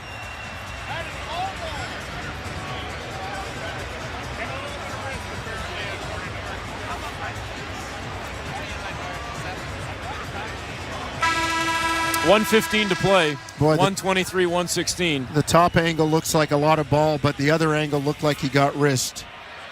The call foul on Mitchell stands. It is an unsuccessful challenge. He made contact with the arm and around the waist. Therefore, they lose their timeout. At the risk of sounding like I'm getting on the officials, what you just talked about, I think just played out in the fact that the official said, no, not only did we get it right, there was actually 2 fouls. So you know what? Take your review. And because Rodney Mott just said, not only got him on the wrist, but and on the hip. He didn't have to add that. He could have just said the call on the floor stands. But why was there a foul on the hip? Who initiated that? Yeah. But you know what I'm saying, right? For it's sure. like we have to prove that we are right and throw a little salt in the wounds on top of that. Like, the NFL officials that say that the call stands the way it was called on the field. Like, and the fans at Scotiabank Arena now chanting for Bronny, as they were hoping to see the youngster Bronny James in action. Come back in a month, you can see Bronny in the G League. 125-116. The Lakers push the lead up to 9. Barrett out to Grady, far sideline. 3-ball is good. Dead eye. Grady Dick. 6-point lead for the Lakers. 2 possessions. 56 seconds left. No need to foul. Just be solid and see if you can get a stop here. LeBron on the far side. Davis sets a screen. LeBron gives it up to Davis. Got to the baseline, missed the shot. Raptors get the ball. Here comes Davion Mitchell down the floor. 40 seconds to play. Near corner, Grady. No good. Tip. Pirtle, no good. Taken away by Davis. Not sure why Yak didn't go after that with 2 hands. Agreed. He tried to tip it with his left hand and didn't get it.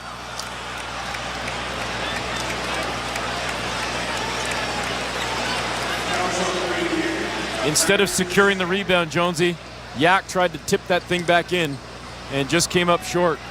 He's been so good tonight with 19 points and 12 rebounds. The big man adding 6 assists and 3 blocks, but he couldn't come up with that one right there. And after hitting a 3-ball just seconds earlier, Grady Dick had a tough look in the corner right in front of the Laker bench. This will probably ice the game for the Lakers with a 6-point lead. Davis could make it 7 or 8. First free throw's good. It's a 7-point lead. Davis with 35 points in the ball game. He's had a terrific ball game. This is the Anthony Davis they thought they were getting when they traded for him. This was the Anthony Davis in the bubble.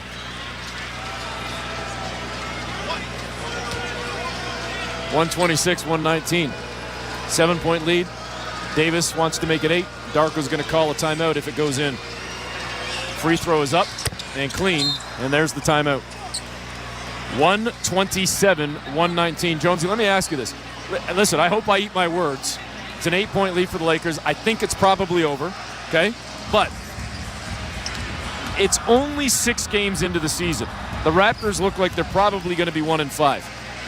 They have played well enough to probably be at least 2-4, maybe 3-3.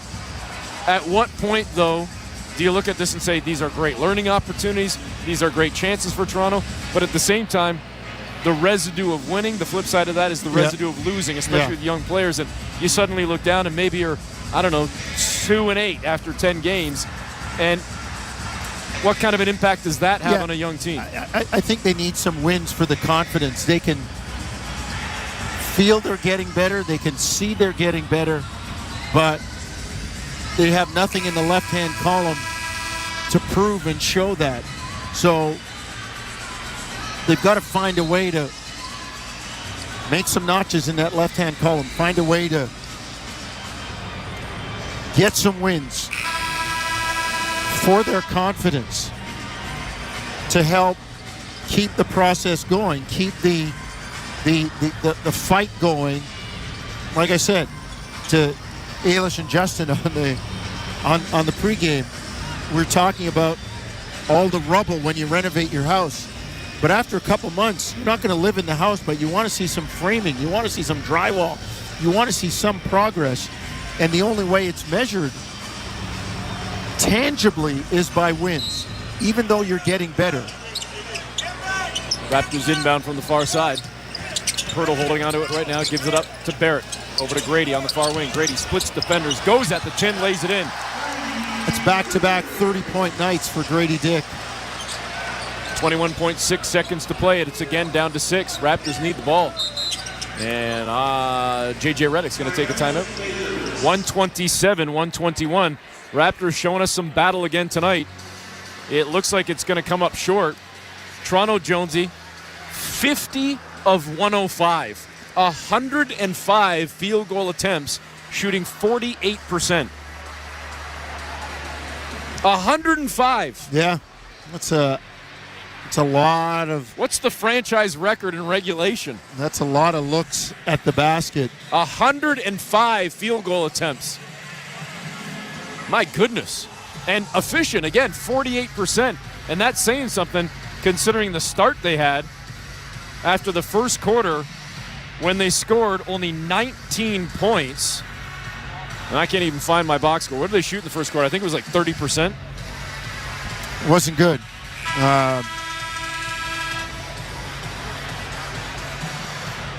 Well, they started off 4 of 11 It wasn't much better by the end of the frame. And the end of the frame, they were 9 of 25. So 41 for 80. Well, 50%, a notch over 50% after the first quarter. 21.6 seconds to play. Raptors come out of the timeout. And Jones did. Lakers advance the ball to the far sideline. LeBron gets it in to Davis. Mitchell's on his hip, and he fouls him right away. That seems like it was a breakdown of some sorts, because that was a relatively easy entry pass to Anthony Davis, who just flashed out, caught the ball at center court, and that's it. He set the screen for Reeves to get a little bit of space, and then look out in the floor. There's nobody that can go up and get the ball with that size that Davis does. So LeBron just lobs it up there. He's going to catch it. You're going to foul him. Free throw good for Anthony Davis. Taking care of business at the line tonight. The big man, 9 of 10. He's got 37 points and 12 rebounds. Lakers leading 128-121. Phil Summers all over it like a bad smell. 110 is the record for free field goals attempted in regulation. Raptors now trailing by 8 after the Davis free throw. Davion Mitchell comes in, scoops up a left-hand layup, cuts it again to 6 with 13 seconds to go. And again, J.J. Redick calls the timeout. J.J. looking at the officials going, come on, I'm screaming for the timeout. Somebody give it to me. And they finally had to acknowledge LeBron James, who called for time. J.J. going, what do I got to do around here? J.J., you got to go to the Eric Spoelstra, Doc Rivers School of Timeout, where you don't actually signal. You just walk out on the floor towards the ref, and he looks at you and says, what are you doing out here? He said, you say, I called a timeout. Raptors have scored 35 points in the fourth quarter. This after scoring 37 in the third and 32 in the second. That 19 in the first isn't looking real good, though. And what did I say to you at the beginning? Well, starts and turnovers. Yeah. Well, the turnovers haven't been that bad tonight. 11. They have coughed up 15 points off turnovers, but only 11. Lakers have protected the ball well, only given it up 10 times. The big discrepancy comes in the free throws, Eric. Raptors have made 9 more field goals and only 1 less three. But the Lakers are 34 of 39 from the line. Toronto 11 of 13. They have more than double the amount of free throw makes. And they have exactly triple the amount of attempts. It's almost 3 times the amount of makes. 11 and 34. Well, it is 33. It's 3 times the amount. Oh, yeah, I apologize. Jonesy, I was looking at the other wrong column. Yeah. You're right. Triple the attempts and triple the makes. As Walter fouls Reeves out near center court. Lakers got the ball in. Reeves took a bit of a shot to the mouth from Walter, inadvertent, but either way, a foul will send Reeves to the free throw line with 9.7 seconds remaining. Raptors, I do not believe, have a timeout remaining, so the faint hope rests on Reeves missing both free throws. He knocks down the first. 7-point lead.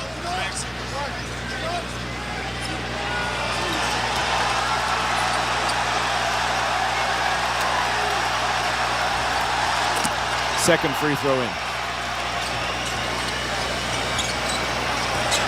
Bronny James comes to the scorer's table, and he's going to get to check in as the Lakers take a foul. This is the sideshow that this has become. Darko Rajakovic looking up at the crowd thinking, what is this all about? He doesn't like it. Darko looks upset right now, and I can't blame him. He's upset because as great as the Toronto fans are, they've been overrun by hype. The hype. Social media. Yep. Barrett, far side, driving, skipping through traffic, lays it in with 2.3 seconds remaining. 131-125. Lakers get it into Russell in the far corner. Lakers hold the ball, and that will do it. The LA Lakers come to town and beat the Raptors 131-125. Toronto shot 49% in the game, 107 field goal attempts. They played solid in the second, third, and fourth, but they had a very rough start to the ball game, and that did them in early as the Lakers go wire to wire for the victory. Well, and they'll be talking about LeBron and Bronny on the court outside of Canada, outside of the U.S. for the last 8 or 9 seconds. We will step aside for the break, come back with the final numbers, and then get you set for post-game coverage as Toronto falls now to 1-5 with the 131-125 loss to the LA Lakers. It's Toronto Raptors basketball, brought to you by Tangerine Bank on the Sportsnet Radio Network, streaming on the Sportsnet app and at sportsnet.ca. Nitto Tires knows there's cool, and then there's cool. We always want to stay cool, but sometimes we're caught off guard. That's why Nitto developed an all-weather solution so you can be prepared, always. The Nitto Motivo 365 with the cool security of all-weather traction. The Nitto Tire rebate event is on now. For a limited time, save on select sets of 4 Nitto tires. Details at nittotires.ca. Now that's really cool. Nitto Tires. Are you ready for a new adventure? Say hello to Healthier, Happier Feet, Ontario. Kintec has 3 more locations in the Greater Toronto Area. Come in today and let our fit experts bring comfort and support to every adventure with custom orthotics, supportive braces, and top footwear brands. With new locations in Mississauga, Toronto, and Richmond Hill, along with our location in Whitby, there's always a Kintec nearby to keep you active and on your feet for life. Your feet take you everywhere. Let Kintec take care of them.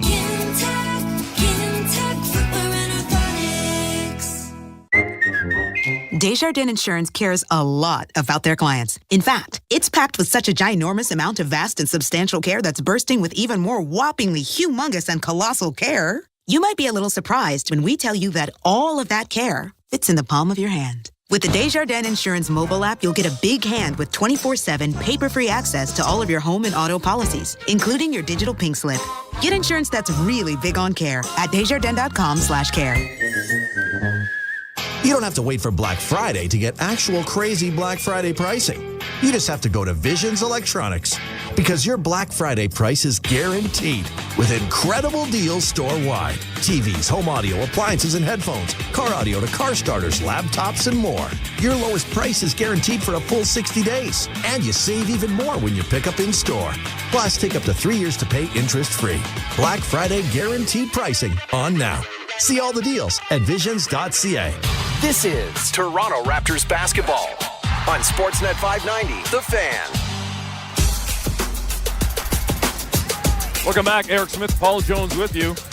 The Raptors losing to the Los Angeles Lakers 131-125, the final, as Toronto gets 33 points from R.J. Barrett, 31 from Grady Dick, as Toronto shoots 49% from the floor, but they lose by 6, and a monster performance on the other side from Anthony Davis, 38 points, 12 rebounds. LeBron James goes for 27 points, 10 assists and 6 rebounds, 20 points for Reeves, 19 for Russell, as the Lakers improve to 4-2, and the Raptors, Jonesy, drop to 1-5 with their next game coming tomorrow at home on the rare home back-to-back against the Kings when Vince Carter's jersey goes up into the rafters.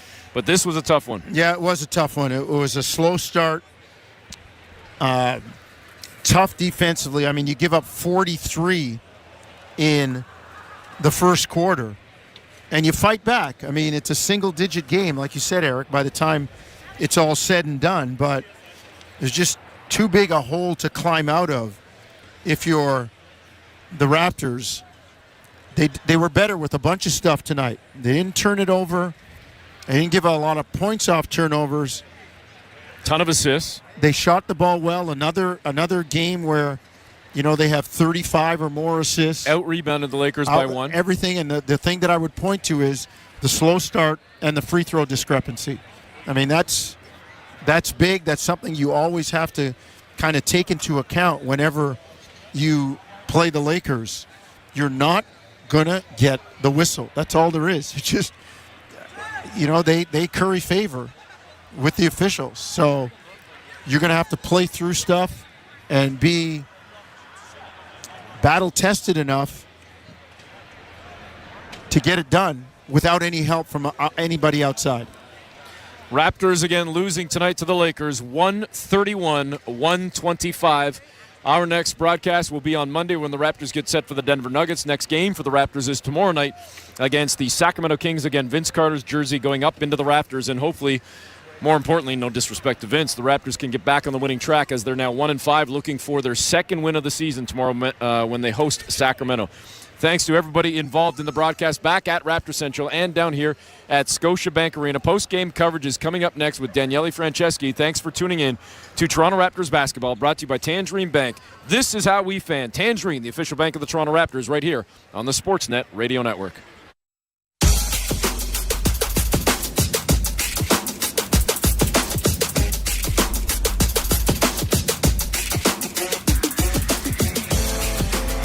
Well, that was interesting, to say the least. Raptors fall to the Lakers on a Friday night at Scotiabank Arena, 131-125. You wouldn't have thought that we'd be in this position at halftime when I was sitting down courtside chatting with you all through 24 minutes of action. Raptors at that point were trailing by 25. They made it quite the entertaining affair, a competitive ball game, really scrappy effort, inspired. In fact, I would use the word inspired to describe the level of production that we saw from the Raptors in the second half.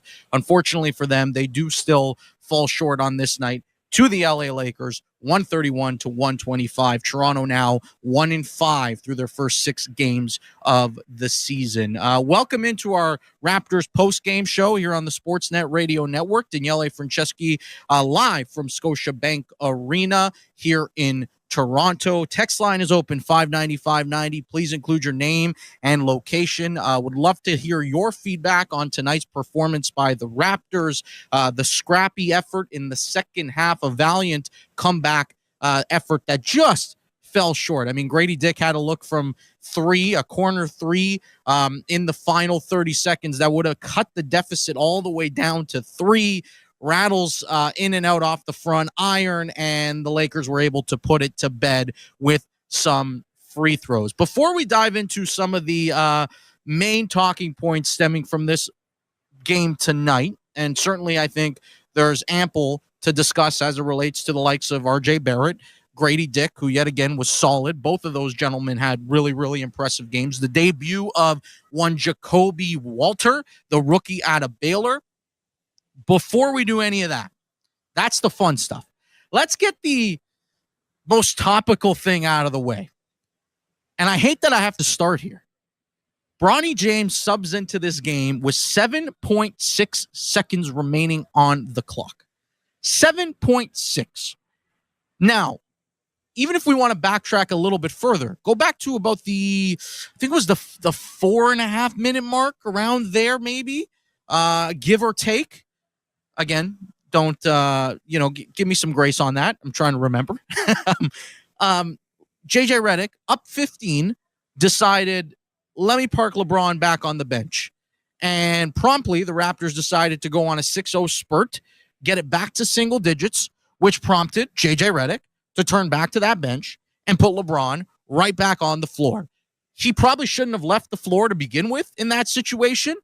And then throughout the most of the duration of the fourth quarter, there were chants of Bronny echoing through Scotiabank Arena. I understand the appetite, particularly for a first-year head coach in JJ Redick, to satiate the fans, to give them, I guess, in theory, what they want. But I hated the optics of that. I hated it because I don't think you did any favors for the player. I don't think you did any favors for yourself. And I think, if anything, you just fed more into the narrative that Bronny James, that is a sideshow. Or as Tristan Marchigiani said in my ear moments prior to me jumping on the air here for our post-game coverage. What is he, a circus act? This is the NBA. If the time called for it, at halftime, I referenced it. 25-point lead for the Lakers. We were very much on track to probably see some Bronny minutes, given the way the game was unfolding. Guess what? To the Raptors' credit, they made it a real game. They made it a competitive basketball game. There was no time and place, rhyme or reason, for Bronny to step foot on the court tonight. And to do it for 7.6 seconds as some ceremonial event so that LeBron can say that his son stepped on the floor in Toronto on a day where the Lakers probably expected to take this Raptors team to task, an undermanned, a shorthanded, inexperienced Raptors team. I didn't like it one bit. Did not like it one bit. And I felt it was appropriate to make sure we got that out of the way.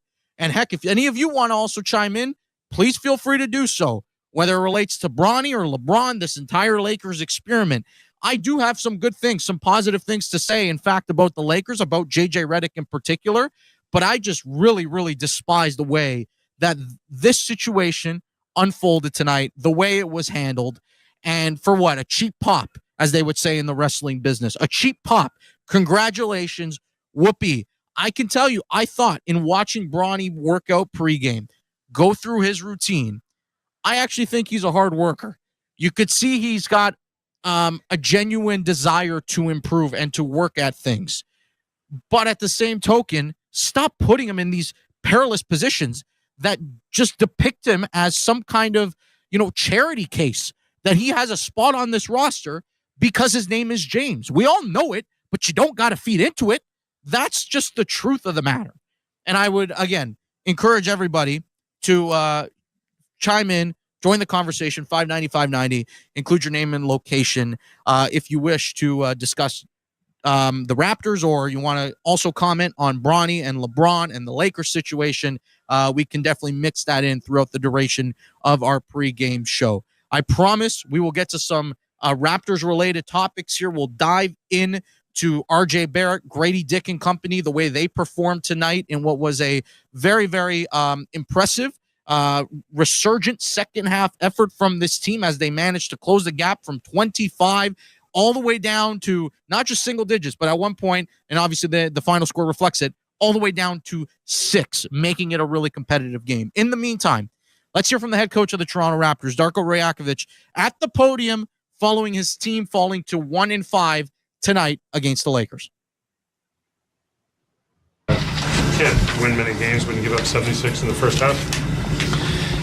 First quarter was definitely a big problem. We found the rhythm. In the second quarter, we found our mojo and energy, and since that point, we were playing really well, and we won 3 quarters, but lost that first one. A few times, once in the first and then once in the fourth, after the 2 Rui threes, you called some timeouts. Wait for more word as it pertains to Darko, and we will hear from the head coach of the Raptors after what was a really, really entertaining basketball game tonight. A big night for a couple of young Raptors in particular. Grady Dick, another career high, second consecutive game, back-to-back outings now for Grady Dick with a career high in the scoring department. Tonight he goes for 31 points, 7 rebounds. He was excellent. And RJ Barrett, man, you want to talk about where the turnaround happened for the Raptors, what sort of sparked that surge in the second half? RJ Barrett is precisely where you need to begin. 33 points, a career-high 12 assists. The playmaking on full display from the Mississauga native. He added 5 rebounds as well to lead the way for the Raptors, who, of course, are still without Scotty Barnes, still without Emmanuel Quickley. Barrett, 24 of his 33 points coming in the second half alone. And I also had another observation, well, a couple. I'll stick with this for a moment. I like when RJ decides to get in his playmaking bag. I like when he decides, because it feels like it's almost a decision. It's a choice for him. When he chooses to be a facilitator, chooses to set the table, to get his teammates involved, you see how the complexion of the game changes, as evidenced by the third quarter, where the script started to really, really flip in favor of the Raptors. They won the third frame 37-23. RJ, in the third quarter alone, had 12 points and 4 assists. You saw him get downhill, generate paint touches, play off 2 feet, find open shooters. He and Grady Dick displayed some excellent chemistry tonight, or the word I love to use, synergy. And speaking of Grady Dick, this is a guy, he set a career high, not just in points tonight yet again, but offensively, the high volume of shots he is taking, part of it is indicative of the state of the Raptors in terms of the lack of offensive depth that they have. But tonight in particular, he set a career high in shot attempts through just 20 minutes of action. He had never taken, prior to tonight, 20 shots in a game. And in this ball game against the Lakers, he put up 26 field goal attempts, shot precisely 50% from the field, 5 of 11 from deep. What I really like is not just the aggressiveness, not just that he's playing with more conviction, but the fact that he's really hunting those shots and not shying away from that opportunity. You know, it's a different version of Grady Dick that you're seeing here in his sophomore season as an NBA player compared to the guy we saw 12 months ago. The guy 12 months ago, not only was he raw in terms of his offensive skill set, but in addition to that, in addition to all that, what you noticed is he was a bit of a defensive liability at times. And I think what you're seeing through 6 games so far are some really encouraging signs, some excellent progress that he's made, not just offensively, but the fact that on the defensive end of the floor, he is competing possession in, possession out, consistently trying to battle and compete in that regard. And I thought that was exceptionally impressive. Also, the mid-range game, silky smooth. Just silky smooth. There was a stat coming into tonight. He was just lethal from the mid-range territory. I believe it was 10 for 12 coming into the game tonight in that mid-range area. And you saw him do it again in this ball game, where he is just such a threat, taking that one dribble both to his left, to his right, and elevating into his jump shot, finishing with that high point release that he has inherent to his jumper. It's money, it's pure, and he looks very, very good. All right, let's go back to Coach Darko Rajakovic, who spoke with the media moments ago here at Scotiabank Arena. Let's get his thoughts after the Raptors fall 131-125 tonight here at Scotiabank Arena. Game is very fast, and you're playing against experienced players that, they know how to read, and every inch of mistakes that you might be making because you're overthinking, and those guys, they know how to punish that. But the only way you learn that and get better through that is getting experience on the court against the best, some of the best players in the world. Shots obviously didn't fall for Jacoby, but he seemed to get a lot of loose balls. Have you seen, from what you've seen of him on film, is that part of his game, just the ability to have a nose for the ball, kind of? He has really good nose for the ball. He's a really good on-ball defender. He has very active hands, long arms. He's very disruptive, and he has very good feel to go get offensive and defensive rebounds. Seen from Jakob that's been able to, allowed him to get the rebounding numbers, especially the last 3 games, have been off the charts. That's a description of his job. That's what he needs to do. He's anchor of our defense, and the way we're using him, a lot of times he's the closest guy to the rim, and I think that there is another level for him to do it on defensive end. 6 offensive rebounds, that's something that we want him to do, and we're expecting continued progress with him as well. Jacoby seems like he's always moving, hyperactive, cutting, right? Is that something that you're asking of him to fit into the plan, or is he just a guy who never stops moving on the court? Well, you had a chance to see with Grady last year. He was one of those guys that never stopped and had high motor. We recognized that with Jacoby as well, that he has that potential, and we're intentionally working on that through his workouts and everything that he's putting in. We're trying to make him very active without the ball and to be always on the run. Can I ask, what are those workouts? How do you make a guy do that? Well, that's a secret. Was it intentional to get some of your rookies out against LeBron, against Anthony Davis? Like, do you want these guys to have those kinds of experiences? Absolutely. I mean, they need to have experience to play against those guys. First quarter it looked a little bit they were a little bit starstruck, but we were able to wake up from that and to play very competitive games since that point. Last question, because we're going to get to do this all again tomorrow night. Yeah, this way. Going back to Grady and how, like, last year going to this year and Jacoby now, seeing the improvement that Grady has had this year, I mean, this is his third career high of the week. Is there a similar plan to kind of put Jacoby through a similar program that Grady went through last year, or a similar system to see if, or any of the rookies really, to see if they can have the same league?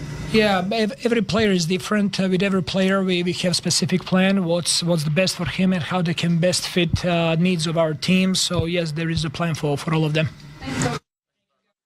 All right, there's Raptors head coach Darko Rajakovic after his team falls 131 to 125 tonight against the Los Angeles Lakers here at Scotiabank Arena. Daniele Franceschi with you. You're listening to the Raptors post-game show here on the Sportsnet Radio Network. Apologize for the technical difficulties earlier. My understanding is that you could hear Darko initially. I couldn't. So I wanted to make sure I could hear what the coach was saying. It was funny to hear him reference there as it relates to this young roster that there was a little bit of an aura of being starstruck in the first half. And I don't know, it's weird because you could kind of feel it in the environment in the building, the atmosphere in the building. It was much different than even a week ago when the 76ers were in town, or opening night when the Cavs were here. Frankly, it just LeBron, Anthony Davis, they carry a different aura. And whether that's something that this young team had to experience in order to just kind of work through those nerves, it's a good learning experience. It really is. And they fought valiantly in the second half, which is where I think you want to point to. This team and this season, a lot of it is about obviously internal development with the young core. And I think it's exceptionally important that you are able to have Scotty Barnes, Emmanuel Quickley, and RJ Barrett share time on the floor together, because despite this being a project now that has been in motion for 11 months, dating back to the last December, we've only seen those three guys share the court together 14 times. That's not a lot. You need a much larger sample size. They're committed to them clearly, financially. They believe those three guys can form the nucleus, the core of this team moving forward, but you need to see a greater sample from those guys. It's important.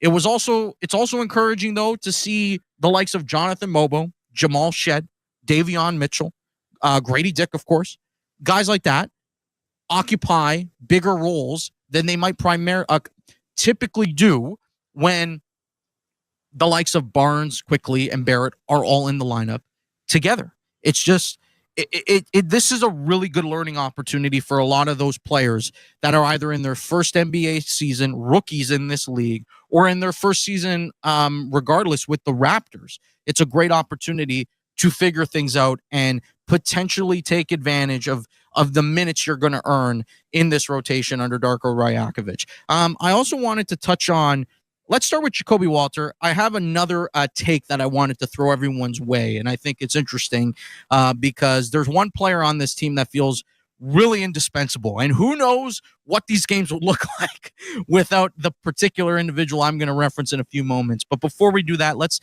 chat about Jacoby Walter and his NBA debut. So tonight, we see the rookie out of Baylor, and not only did we see him for one brief stint, he played extended minutes. They threw him right into the fire. 22 minutes of court time tonight for Jacoby Walter.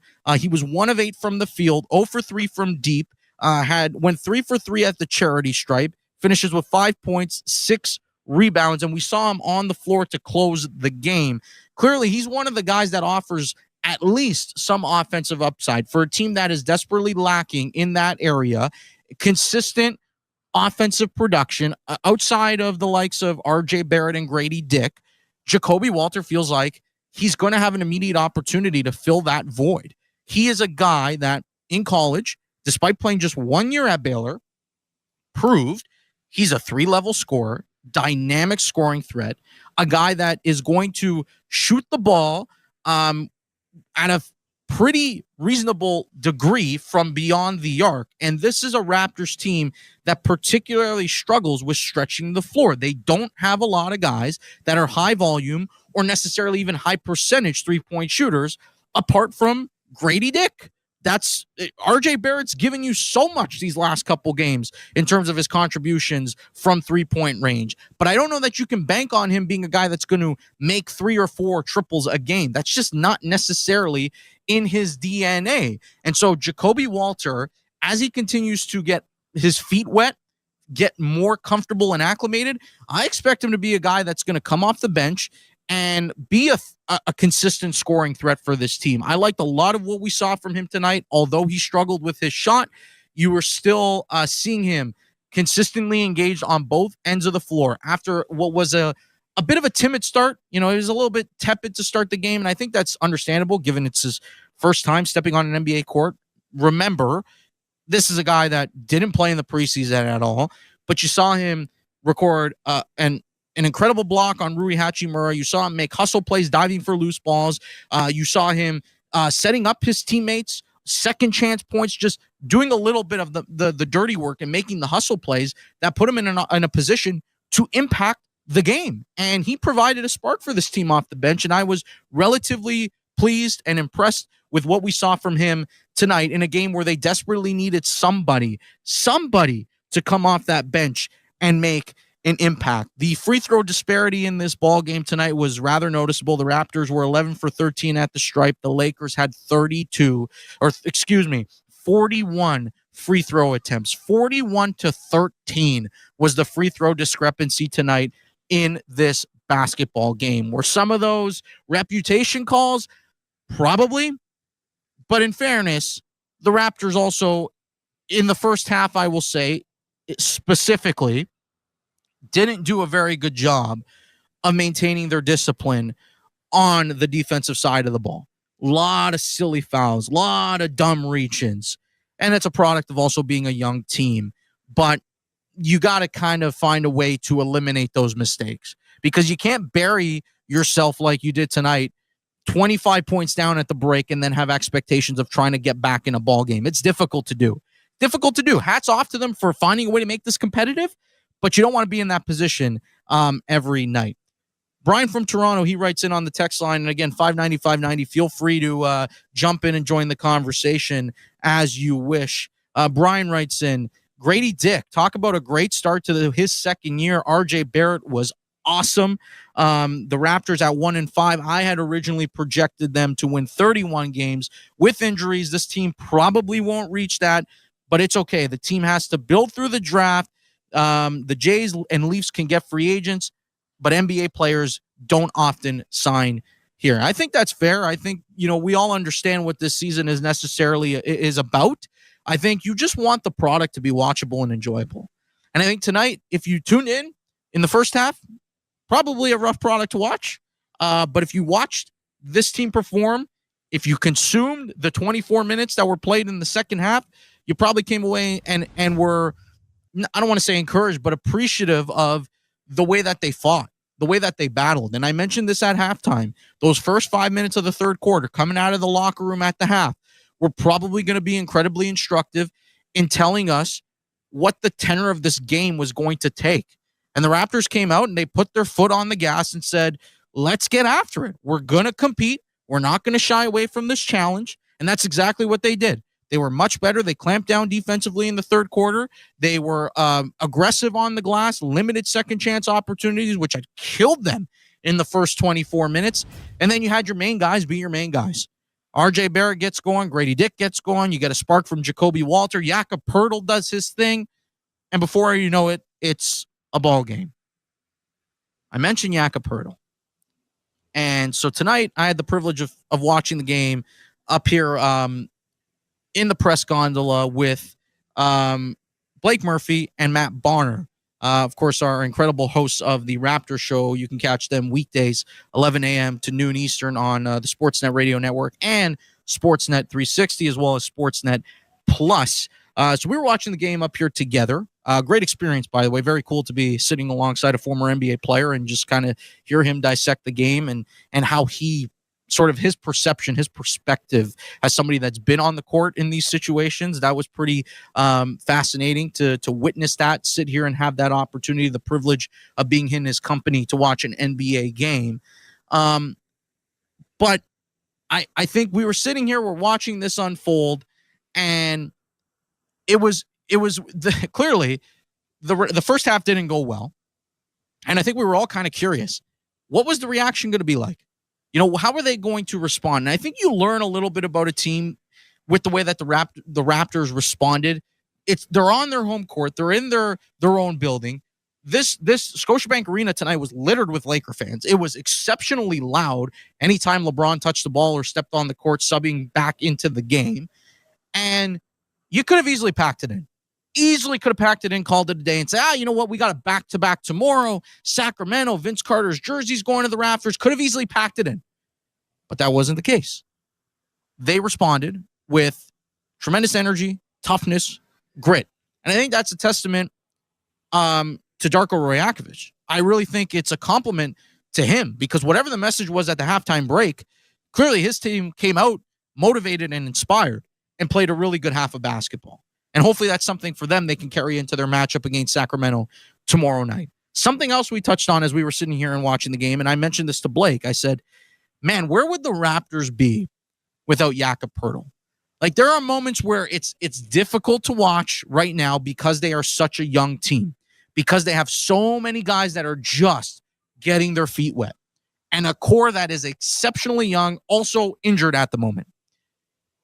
But if you removed Jakob Poeltl from this team, I mean, I don't know if 20 wins is possible. 25. He's indispensable. I know Anthony Davis went out and had a monster statistical performance tonight. 38 points, 14 of 20 from the field, 12 rebounds. He's been a machine. This is a guy that's one of 6 players to be averaging over 30 a game in the NBA to start the season. He's just been unbelievable. But he probably would have had 50 plus tonight if Jakob Poeltl wasn't on the court for the Raptors.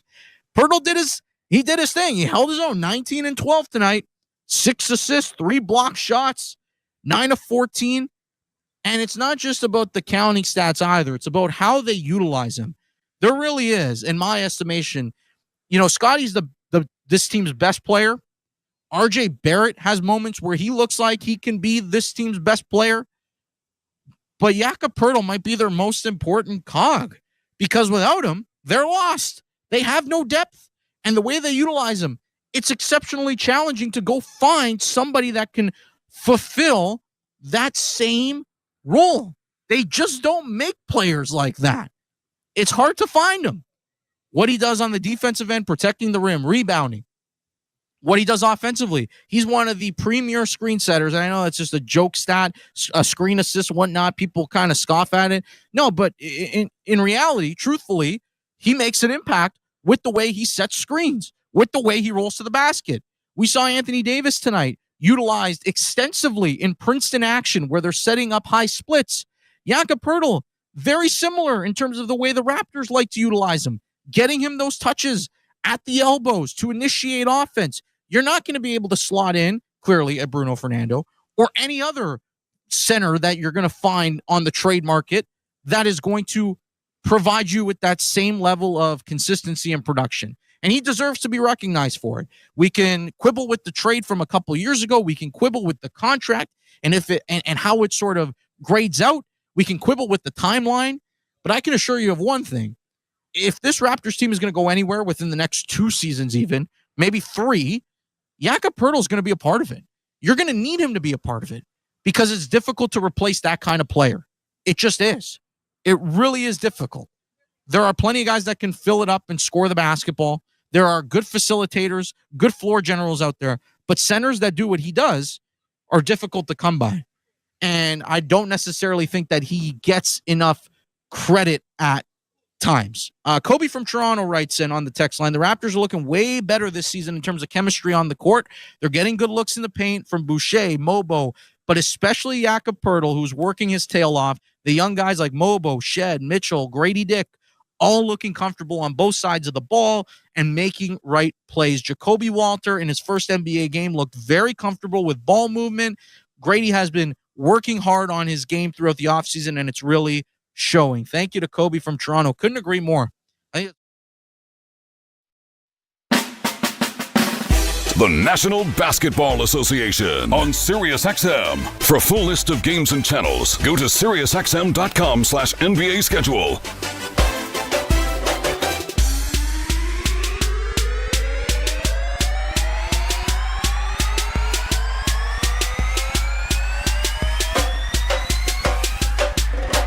Take on the Indiana Pacers. Pelicans on Sirius 139, XM 216, and Internet 898. Pacers on Internet 891. 9:30 p.m. Minnesota Timberwolves take on the Denver Nuggets. Timberwolves on Sirius XM channels 86, Internet 897. Nuggets on Internet 887. 10 p.m. Portland Trailblazers take on the Oklahoma City Thunder. Blazers on Sirius 160, XM 217, and Internet 904. Thunder on Internet 900. In NCAA college football, 7 p.m., UConn faces Georgia State. UConn on XM 380, Internet 970. Georgia State on Internet 972. 8 p.m., Boise State takes on San Diego State. Boise State on Sirius XM and Internet channels 84. San Diego State on XM 381, Internet 971. In NCAA college hockey, 7:05 p.m., Notre Dame faces Wisconsin on XM and Internet 372. In the NHL, 2 p.m., Dallas Stars take on the Florida Panthers. Stars on Sirius XM channels 91, Internet 928. Panthers on Internet 931. 7 p.m., Columbus Blue Jackets face the Winnipeg Jets. Jackets on XM 221, Internet 927. Jets on Internet 951. 7 p.m., Buffalo Sabres face the New York Islanders. Sabres on XM 219, Internet 922. Islanders on Internet 937. 7 p.m. New York Rangers face the Ottawa Senators. Rangers on XM 220, Internet 938. Senators on Internet 939.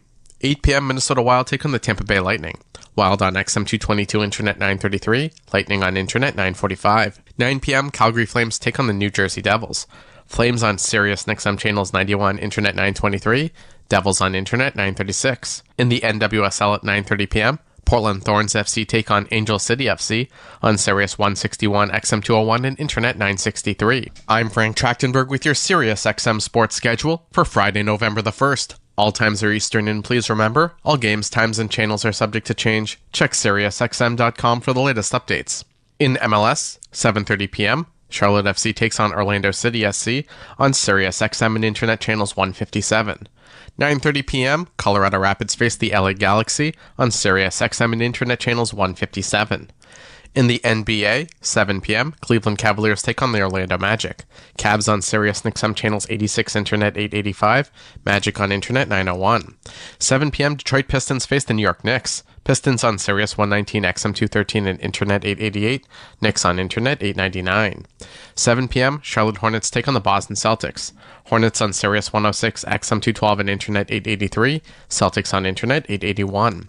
SiriusXM NFL Radio Channel 88 brings you expert analysis from former players, coaches, and executives, plus reaction to all the latest news on the only 24/7 station dedicated to the National Football League. For SiriusXM Sports, I'm Ryan Payton. Teemu Selanne is one of hockey's all-time greats. He played till he was 43, and over the 21 NHL seasons, he was a point-per-game player.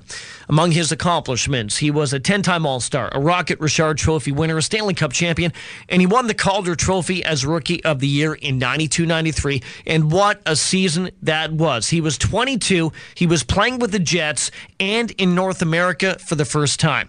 At the end of the season, he had 132 points, including 76 goals. That smashed Mike Bossy's record of 53 for most by a player in a rookie season. The way Selanne set the record became perhaps the most iconic moment of his career. He did it with a hat trick in front of the home fans in Winnipeg against Quebec and proceeded to throw his glove in the air and pretend to shoot it with his stick. He would go on to spend the next 2 decades playing his way into the hearts of hockey fans all around North America, and was one of the rare stars who even fans of rival teams didn't have anything bad to say about. By the end of his career, when that was done, he was one of the most universally beloved players to ever play the game of hockey. Teemu Selanne, if he probably wanted to. He would have played another 2-3 years, but he knew his time was done. But what a time it was in the NHL. Teemu Selanne, the Finnish Flash, one of the best. For SiriusXM Sports, I'm Ryan Payton. Follow every second of the action on NHL Network Radio. From behind the bench to every play on the ice. If it's hockey, it's on SiriusXM NHL Network Radio. SiriusXM 91. I'm Frank Trachtenberg with your SiriusXM sports schedule for Friday, November the 1st. All times are Eastern, and please remember, all games, times, and channels are subject to change. Check SiriusXM.com for the latest updates. In MLS, 7:30 p.m., Charlotte FC takes on Orlando City SC on SiriusXM and Internet channels 157. 9:30 p.m., Colorado Rapids face the LA Galaxy on SiriusXM and Internet channels 157. In the NBA, 7 p.m., Cleveland Cavaliers take on the Orlando Magic. Cavs on SiriusXM channels 86, Internet 885, Magic on Internet 901. 7 p.m., Detroit Pistons face the New York Knicks. Pistons on Sirius 119, XM 213, and Internet 888. Knicks on Internet 899. 7 p.m., Charlotte Hornets take on the Boston Celtics. Hornets on Sirius 106, XM 212, and Internet 883. Celtics on Internet 881. 7:30 p.m., Atlanta Hawks take on the Sacramento Kings. Hawks on Sirius 138, XM 215, and Internet 880. Kings on Internet 905. 7:30 p.m., Brooklyn Nets take on the Chicago Bulls. Nets on Sirius 137, XM 214, and Internet 882. Bulls on Internet 884. 7:30 p.m., Toronto Raptors face the LA Lakers. Raptors on Sirius XM channels 167, Internet 907. Lakers on Internet 893. 8 p.m., New Orleans Pelicans take on the Indiana Pacers. Pelicans on Sirius 139, XM 216, and Internet 898. Pacers on Internet 891. 9:30 p.m., Minnesota Timberwolves take on the Denver Nuggets. Timberwolves on Sirius XM channels 86, Internet 897. Nuggets on Internet 887. 10 p.m., Portland Trailblazers take on the Oklahoma City Thunder. Blazers on Sirius 160, XM 217, and Internet 904. Thunder on Internet 900. In NCAA college football, 7 p.m., UConn faces Georgia State. UConn on XM 380, Internet 970. Georgia State on Internet 972. 8 p.m., Boise State takes on San Diego State. Boise State on Sirius XM and Internet channels 84. San Diego State on XM 381, Internet 971. In NCAA college hockey, 7:05 p.m., Notre Dame faces Wisconsin on XM and Internet 372. In the NHL, 2 p.m., Dallas Stars take on the Florida Panthers. Stars on Sirius XM channels 91, Internet 928. Panthers on Internet 931. 7 p.m., Columbus Blue Jackets face the Winnipeg Jets. Jackets on XM 221, Internet 927. Jets on Internet 951. 7 p.m., Buffalo Sabres face the New York Islanders. Sabres on XM 219, Internet 922. Islanders on Internet 937. 7 p.m. New York Rangers face the Ottawa Senators. Rangers on XM 220, Internet 938. Senators on Internet 939. 8 p.m. Minnesota Wild take on the Tampa Bay Lightning. Wild on XM 222, Internet 933. Lightning on Internet 945. 9 p.m. Calgary Flames take on the New Jersey Devils. Flames on Sirius XM channels 91, Internet 923. Devils on Internet 936. In the NWSL at 9:30 p.m., Portland Thorns FC take on Angel City FC on Sirius 161, XM 201, and Internet 963. I'm Frank Trachtenberg with your Sirius XM sports schedule for Friday, November the 1st. All times are Eastern, and please remember, all games, times, and channels are subject to change. Check SiriusXM.com for the latest updates. In MLS, 7:30 p.m., Charlotte FC takes on Orlando City SC on Sirius XM and Internet channels 157. 9:30 p.m., Colorado Rapids face the LA Galaxy on Sirius XM and Internet channels 157. In the NBA, 7 p.m., Cleveland Cavaliers take on the Orlando Magic. Cavs on Sirius XM channels 86, Internet 885, Magic on Internet 901. 7 p.m., Detroit Pistons face the New York Knicks. Pistons on Sirius 119, XM 213, and Internet 888. Knicks on Internet 899. 7 p.m., Charlotte Hornets take on the Boston Celtics.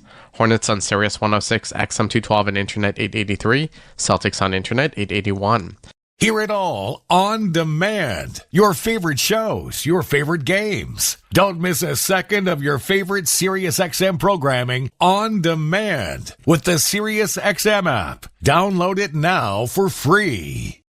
For SiriusXM Sports, I'm Ryan Payton. He's known as one of the greatest quarterbacks to play in the NFL, and he played for the Colts and the Broncos. Peyton Manning played in the league for 18 seasons. Between those two teams, the first 14 with Indianapolis winning a Super Bowl and 4 MVPs. On March 18, 2016, the number 18 was retired by the Colts and will never be worn again by any Colts player. He set many franchise records with Indy, including most passing attempts in a season, most touchdown passes for a rookie, and many, many others. After being with the Colts for 14 seasons, he went to free agency and then signed with Denver for the final 4 seasons of his career. He would go on to win another MVP in 2012, would advance to the Super Bowl that season, but fall short of his second title. Then he would get one more chance in 2016, in which he would win his second Super Bowl title. In his last season in the NFL, what a way to go out. Manning would end his career with a total of 2 Super Bowls and 5 MVPs, and he's pretty good in commercials as well. He went through many coaches and made each one better and made all his teammates better as well, not just the ones he played with, but the ones he played against on the field on any given Sunday. He will go down as one of the best to play the game, and he will definitely go down as one of the best quarterbacks in NFL history. For SiriusXM Sports, I'm Ryan Payton. The PGA Tour comes to life on SiriusXM. It's your destination for everything on the tour. Hear live hole-by-hole coverage and expert analysis. PGA Tour Radio, SiriusXM 92. I'm Frank Trachtenberg with your SiriusXM sports schedule for Friday, November the 1st. All times are Eastern, and please remember, all games, times, and channels are subject to change. Check SiriusXM.com for the latest updates. In MLS, 7:30 p.m., Charlotte FC takes on Orlando City SC on SiriusXM and Internet channels 157. 9:30 p.m., Colorado Rapids face the LA Galaxy on SiriusXM and Internet channels 157. In the NBA, 7 p.m., Cleveland Cavaliers take on the Orlando Magic. Cavs on SiriusXM channels 86, Internet 885, Magic on Internet 901. 7 p.m., Detroit Pistons face the New York Knicks. Pistons on Sirius 119, XM 213, and Internet 888. Knicks on Internet 899. 7 p.m., Charlotte Hornets take on the Boston Celtics. Hornets on Sirius 106, XM 212, and Internet 883. Celtics on Internet 881. 7:30 p.m., Atlanta Hawks take on the Sacramento Kings. Hawks on Sirius 138, XM 215, and Internet 880. Kings on Internet 905. 7:30 p.m., Brooklyn Nets take on the Chicago Bulls. Nets on Sirius 137, XM 214, and Internet 882. Bulls on Internet 884. 7:30 p.m., Toronto Raptors face the LA Lakers. Raptors on Sirius XM channels 167, Internet 907. Lakers on Internet 893. 8 p.m., New Orleans Pelicans take on the Indiana Pacers. Pelicans on Sirius 139, XM 216, and Internet 898. Pacers on Internet 891. 9:30 p.m., Minnesota Timberwolves take on the Denver Nuggets. Timberwolves on Sirius XM channels 86, Internet 897. Nuggets on Internet 887. 10 p.m., Portland Trailblazers take on the Oklahoma City Thunder. Blazers on Sirius 160, XM 217, and Internet 904. Thunder on Internet 900. In NCAA college football, 7 p.m., UConn faces Georgia State. UConn on XM 380, Internet 970. Georgia State on Internet 972. 8 p.m., Boise State takes on San Diego State. Boise State on Sirius XM and Internet channels 84. San Diego State on XM 381, Internet 971. In NCAA college hockey, 7:05 p.m., Notre Dame faces Wisconsin on XM and Internet 372. In the NHL, 2 p.m., Dallas Stars take on the Florida Panthers. Stars on Sirius XM channels 91, Internet 928. Panthers on Internet 931. 7 p.m., Columbus Blue Jackets face the Winnipeg Jets. Jackets on XM 221, Internet 927. Jets on Internet 951. 7 p.m., Buffalo Sabres face the New York Islanders. Sabres on XM 219, Internet 922. Islanders on Internet 937. 7 p.m. New York Rangers face the Ottawa Senators. Rangers on XM 220, Internet 938. Senators on Internet 939. 8 p.m. Minnesota Wild take on the Tampa Bay Lightning. Wild on XM 222, Internet 933. Lightning on Internet 945. 9 p.m. Calgary Flames take on the New Jersey Devils. Flames on Sirius XM channels 91, Internet 923. Devils on Internet 936. In the NWSL at 9:30 p.m., Portland Thorns FC take on Angel City FC on Sirius 161, XM 201, and Internet 963. I'm Frank Trachtenberg with your Sirius XM sports schedule for Friday, November the 1st. All times are Eastern, and please remember, all games, times, and channels are subject to change. Check SiriusXM.com for the latest updates. In MLS, 7:30 p.m., Charlotte FC takes on Orlando City SC on SiriusXM and Internet channels 157. 9:30 p.m., Colorado Rapids face the LA Galaxy on SiriusXM and Internet channels 157. In the NBA, 7 p.m., Cleveland Cavaliers take on the Orlando Magic. Cavs on SiriusXM channels 86, Internet 885, Magic on Internet 901. 7 p.m., Detroit Pistons face the New York Knicks. Pistons on Sirius 119, XM 213, and Internet 888. Knicks on Internet 899. 7 p.m., Charlotte Hornets take on the Boston Celtics. Hornets on Sirius 106, XM 212, and Internet 883. Celtics on Internet 881. SiriusXM has soccer covered end to end. SiriusXM FC. Hear live play-by-play and talk shows hosted by legends of the game. It's SiriusXM FC on Channel 157. I'm Mick Kern with It Happened in Baseball. October 1st, 1932. In the fifth inning of Game 3 of the World Series, Babe Ruth of the New York Yankees, the heart and soul of the franchise, strode to the plate facing Charlie Root of the Chicago Cubs. The score was knotted up at 4 runs apiece. Hearing the jeers from the Chicago faithful, Ruth pointed his bat towards the center field bleachers. Or was it at Root? Or was it at the fans rooting against him? That debate rages on to this day, but one thing is certain. After taking 2 strikes, Ruth walloped the ball, sending it over 440 feet into center field for his 15th and final career postseason home run. The Yankees would go on to win that game 7-5 and a day later completed the sweep of the Cubs. That's what the record books show. What they don't show is whether or not the so-called called shot was truly what it has been called for almost a century. Film from the game failed to shed any definitive light on the matter, and Ruth himself gave varying accounts of that game for the rest of his life. Why let the truth get in the way of a great story? Most baseball folk in attendance that day doubted the tale. What is known as the called shot myth had life breathed into it by overzealous New York sports writers, including some who weren't even at the game. Over time, it became part of baseball lore that the Sultan of SWAT called his own shot that day. Regardless, whether he did so or not, most people understandably believe that if anybody could have called their own home run, it could only have been the Babe. Charlie Root went to his grave insisting there was no called shot. For It Happened in Baseball, I'm Mick Kern. Follow every second of the action on NHL Network Radio. From behind the bench to every play on the ice. If it's hockey, it's on SiriusXM NHL Network Radio. SiriusXM 91. I'm Frank Trachtenberg with your SiriusXM sports schedule for Friday, November the 1st. All times are Eastern, and please remember, all games, times, and channels are subject to change. Check SiriusXM.com for the latest updates. In MLS, 7:30 p.m., Charlotte FC takes on Orlando City SC on SiriusXM and Internet channels 157. 9:30 p.m., Colorado Rapids face the LA Galaxy on SiriusXM and Internet channels 157. In the NBA, 7 p.m., Cleveland Cavaliers take on the Orlando Magic. Cavs on SiriusXM channels 86, Internet 885, Magic on Internet 901. 7 p.m., Detroit Pistons face the New York Knicks. Pistons on Sirius 119, XM 213, and Internet 888. Knicks on Internet 899. 7 p.m., Charlotte Hornets take on the Boston Celtics.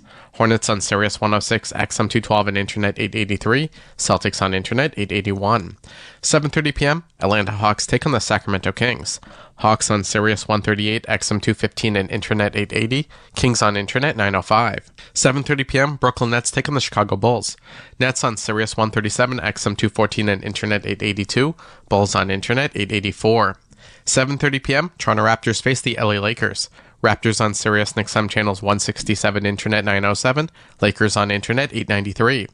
8 p.m., New Orleans Pelicans take on the Indiana Pacers. Pelicans on Sirius 139, XM 216, and Internet 898. Pacers on Internet 891. 9:30 p.m., Minnesota Timberwolves take on the Denver Nuggets. Timberwolves on Sirius XM channels 86, Internet 897. Nuggets on Internet 887.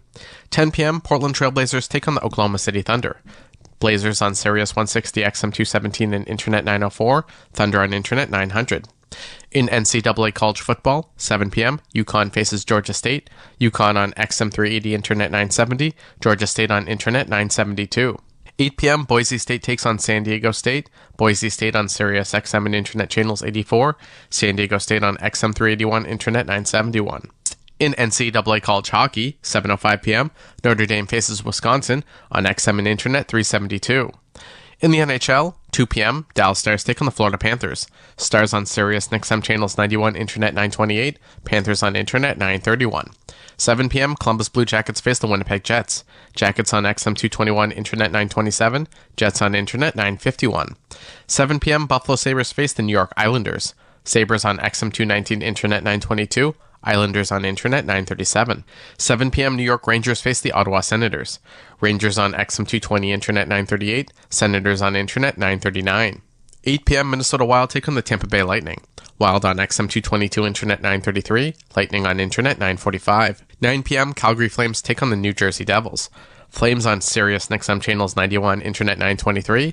Devils on Internet 936. In the NWSL at 9:30 p.m. Portland Thorns FC take on Angel City FC on Sirius 161, XM 201, and Internet 963. I'm Frank Trachtenberg with your Sirius XM sports schedule for Friday, November the 1st. All times are Eastern, and please remember, all games, times, and channels are subject to change. Check SiriusXM.com for the latest updates. In MLS, 7:30 p.m., Charlotte FC takes on Orlando City SC on Sirius XM and Internet channels 157. 9:30 p.m., Colorado Rapids face the LA Galaxy on Sirius XM and Internet channels 157. In the NBA, 7 p.m., Cleveland Cavaliers take on the Orlando Magic. Cavs on Sirius XM channels 86, Internet 885, Magic on Internet 901. 7 p.m., Detroit Pistons face the New York Knicks. Pistons on Sirius 119, XM 213, and Internet 888, Knicks on Internet 899. 7 p.m., Charlotte Hornets take on the Boston Celtics. Hornets on Sirius 106, XM 212, and Internet 883, Celtics on Internet 881. SiriusXM Fantasy Sports Radio is the place for expert advice, strategy, and information from the best fantasy sports analysis to win your league. Plus, hear pick-by-pick coverage of live drafts and interviews with top players, coaches, and team executives on SiriusXM 87. For SiriusXM Sports, I'm Ryan Payton. When Secretariat began preparing for his 2-year-old season back in 1972, his connections were not too thrilled with what they had. He was described more as a clumsy and lazy horse than the dominant thoroughbred he would become. In his first race, he finished 4th, the worst result of his career. After winning an allowance race at Saratoga, he went on to win 5 stakes races with jockey Ron Turcotte. His year was so brilliant, he won the American Horse of the Year. His 3-year-old season, however, would be far more spectacular. It began with 2 straight stakes wins, then a hiccup at the Wood Memorial, placing 3rd heading into the Kentucky Derby. His performance there, though, was record-breaking. He became the first horse to complete the mile and a quarter track at Churchill Downs in under 2 minutes, a feat not repeated until 2001. Much of the same occurred at the Preakness, as he won by 2.5 lengths for his 2nd straight win. Only 4 horses competed at the Belmont, and none would come near to Secretariat that day. He won by 31 lengths in 2:24 flat, the fastest 1.5 miles ever over a dirt track. Secretariat won 4 of his last 6 races in his final win, coming at Woodbine Racetrack in Toronto. In all, he had 16 wins in just 21 starts. Secretariat, one of the best of all time. For SiriusXM Sports, I'm Ryan Payton. Get the latest news, opinion, and analysis from MMA to boxing and the professional wrestling world 24/7. SiriusXM Fight Nation, SiriusXM 156, and the SXM app. I'm Frank Trachtenberg with your SiriusXM sports schedule for Friday, November the 1st. All times are Eastern, and please remember, all games, times, and channels are subject to change. Check SiriusXM.com for the latest updates. In MLS, 7:30 p.m., Charlotte FC takes on Orlando City SC on Sirius XM and Internet channels 157. 9:30 p.m., Colorado Rapids face the LA Galaxy on Sirius XM and Internet channels 157. In the NBA, 7 p.m., Cleveland Cavaliers take on the Orlando Magic. Cavs on Sirius XM channels 86, Internet 885, Magic on Internet 901.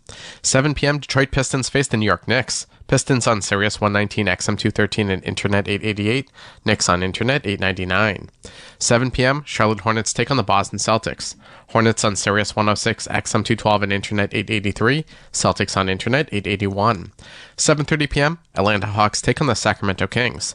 Hawks on Sirius 138, XM 215, and Internet 880, Kings on Internet 905. 7:30 p.m., Brooklyn Nets take on the Chicago Bulls. Nets on Sirius 137, XM 214, and Internet 882, Bulls on Internet 884. 7:30 p.m., Toronto Raptors face the LA Lakers. Raptors on Sirius XM channels 167, Internet 907, Lakers on Internet 893. 8 p.m., New Orleans Pelicans take on the Indiana Pacers.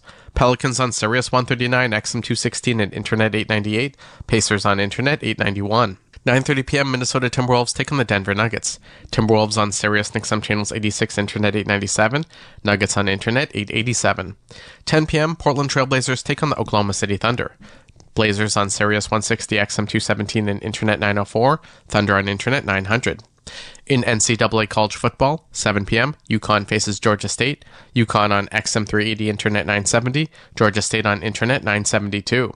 8 p.m., Boise State takes on San Diego State. Boise State on Sirius XM and Internet channels 84. San Diego State on XM 381, Internet 971. In NCAA college hockey, 7:05 p.m., Notre Dame faces Wisconsin on XM and Internet 372.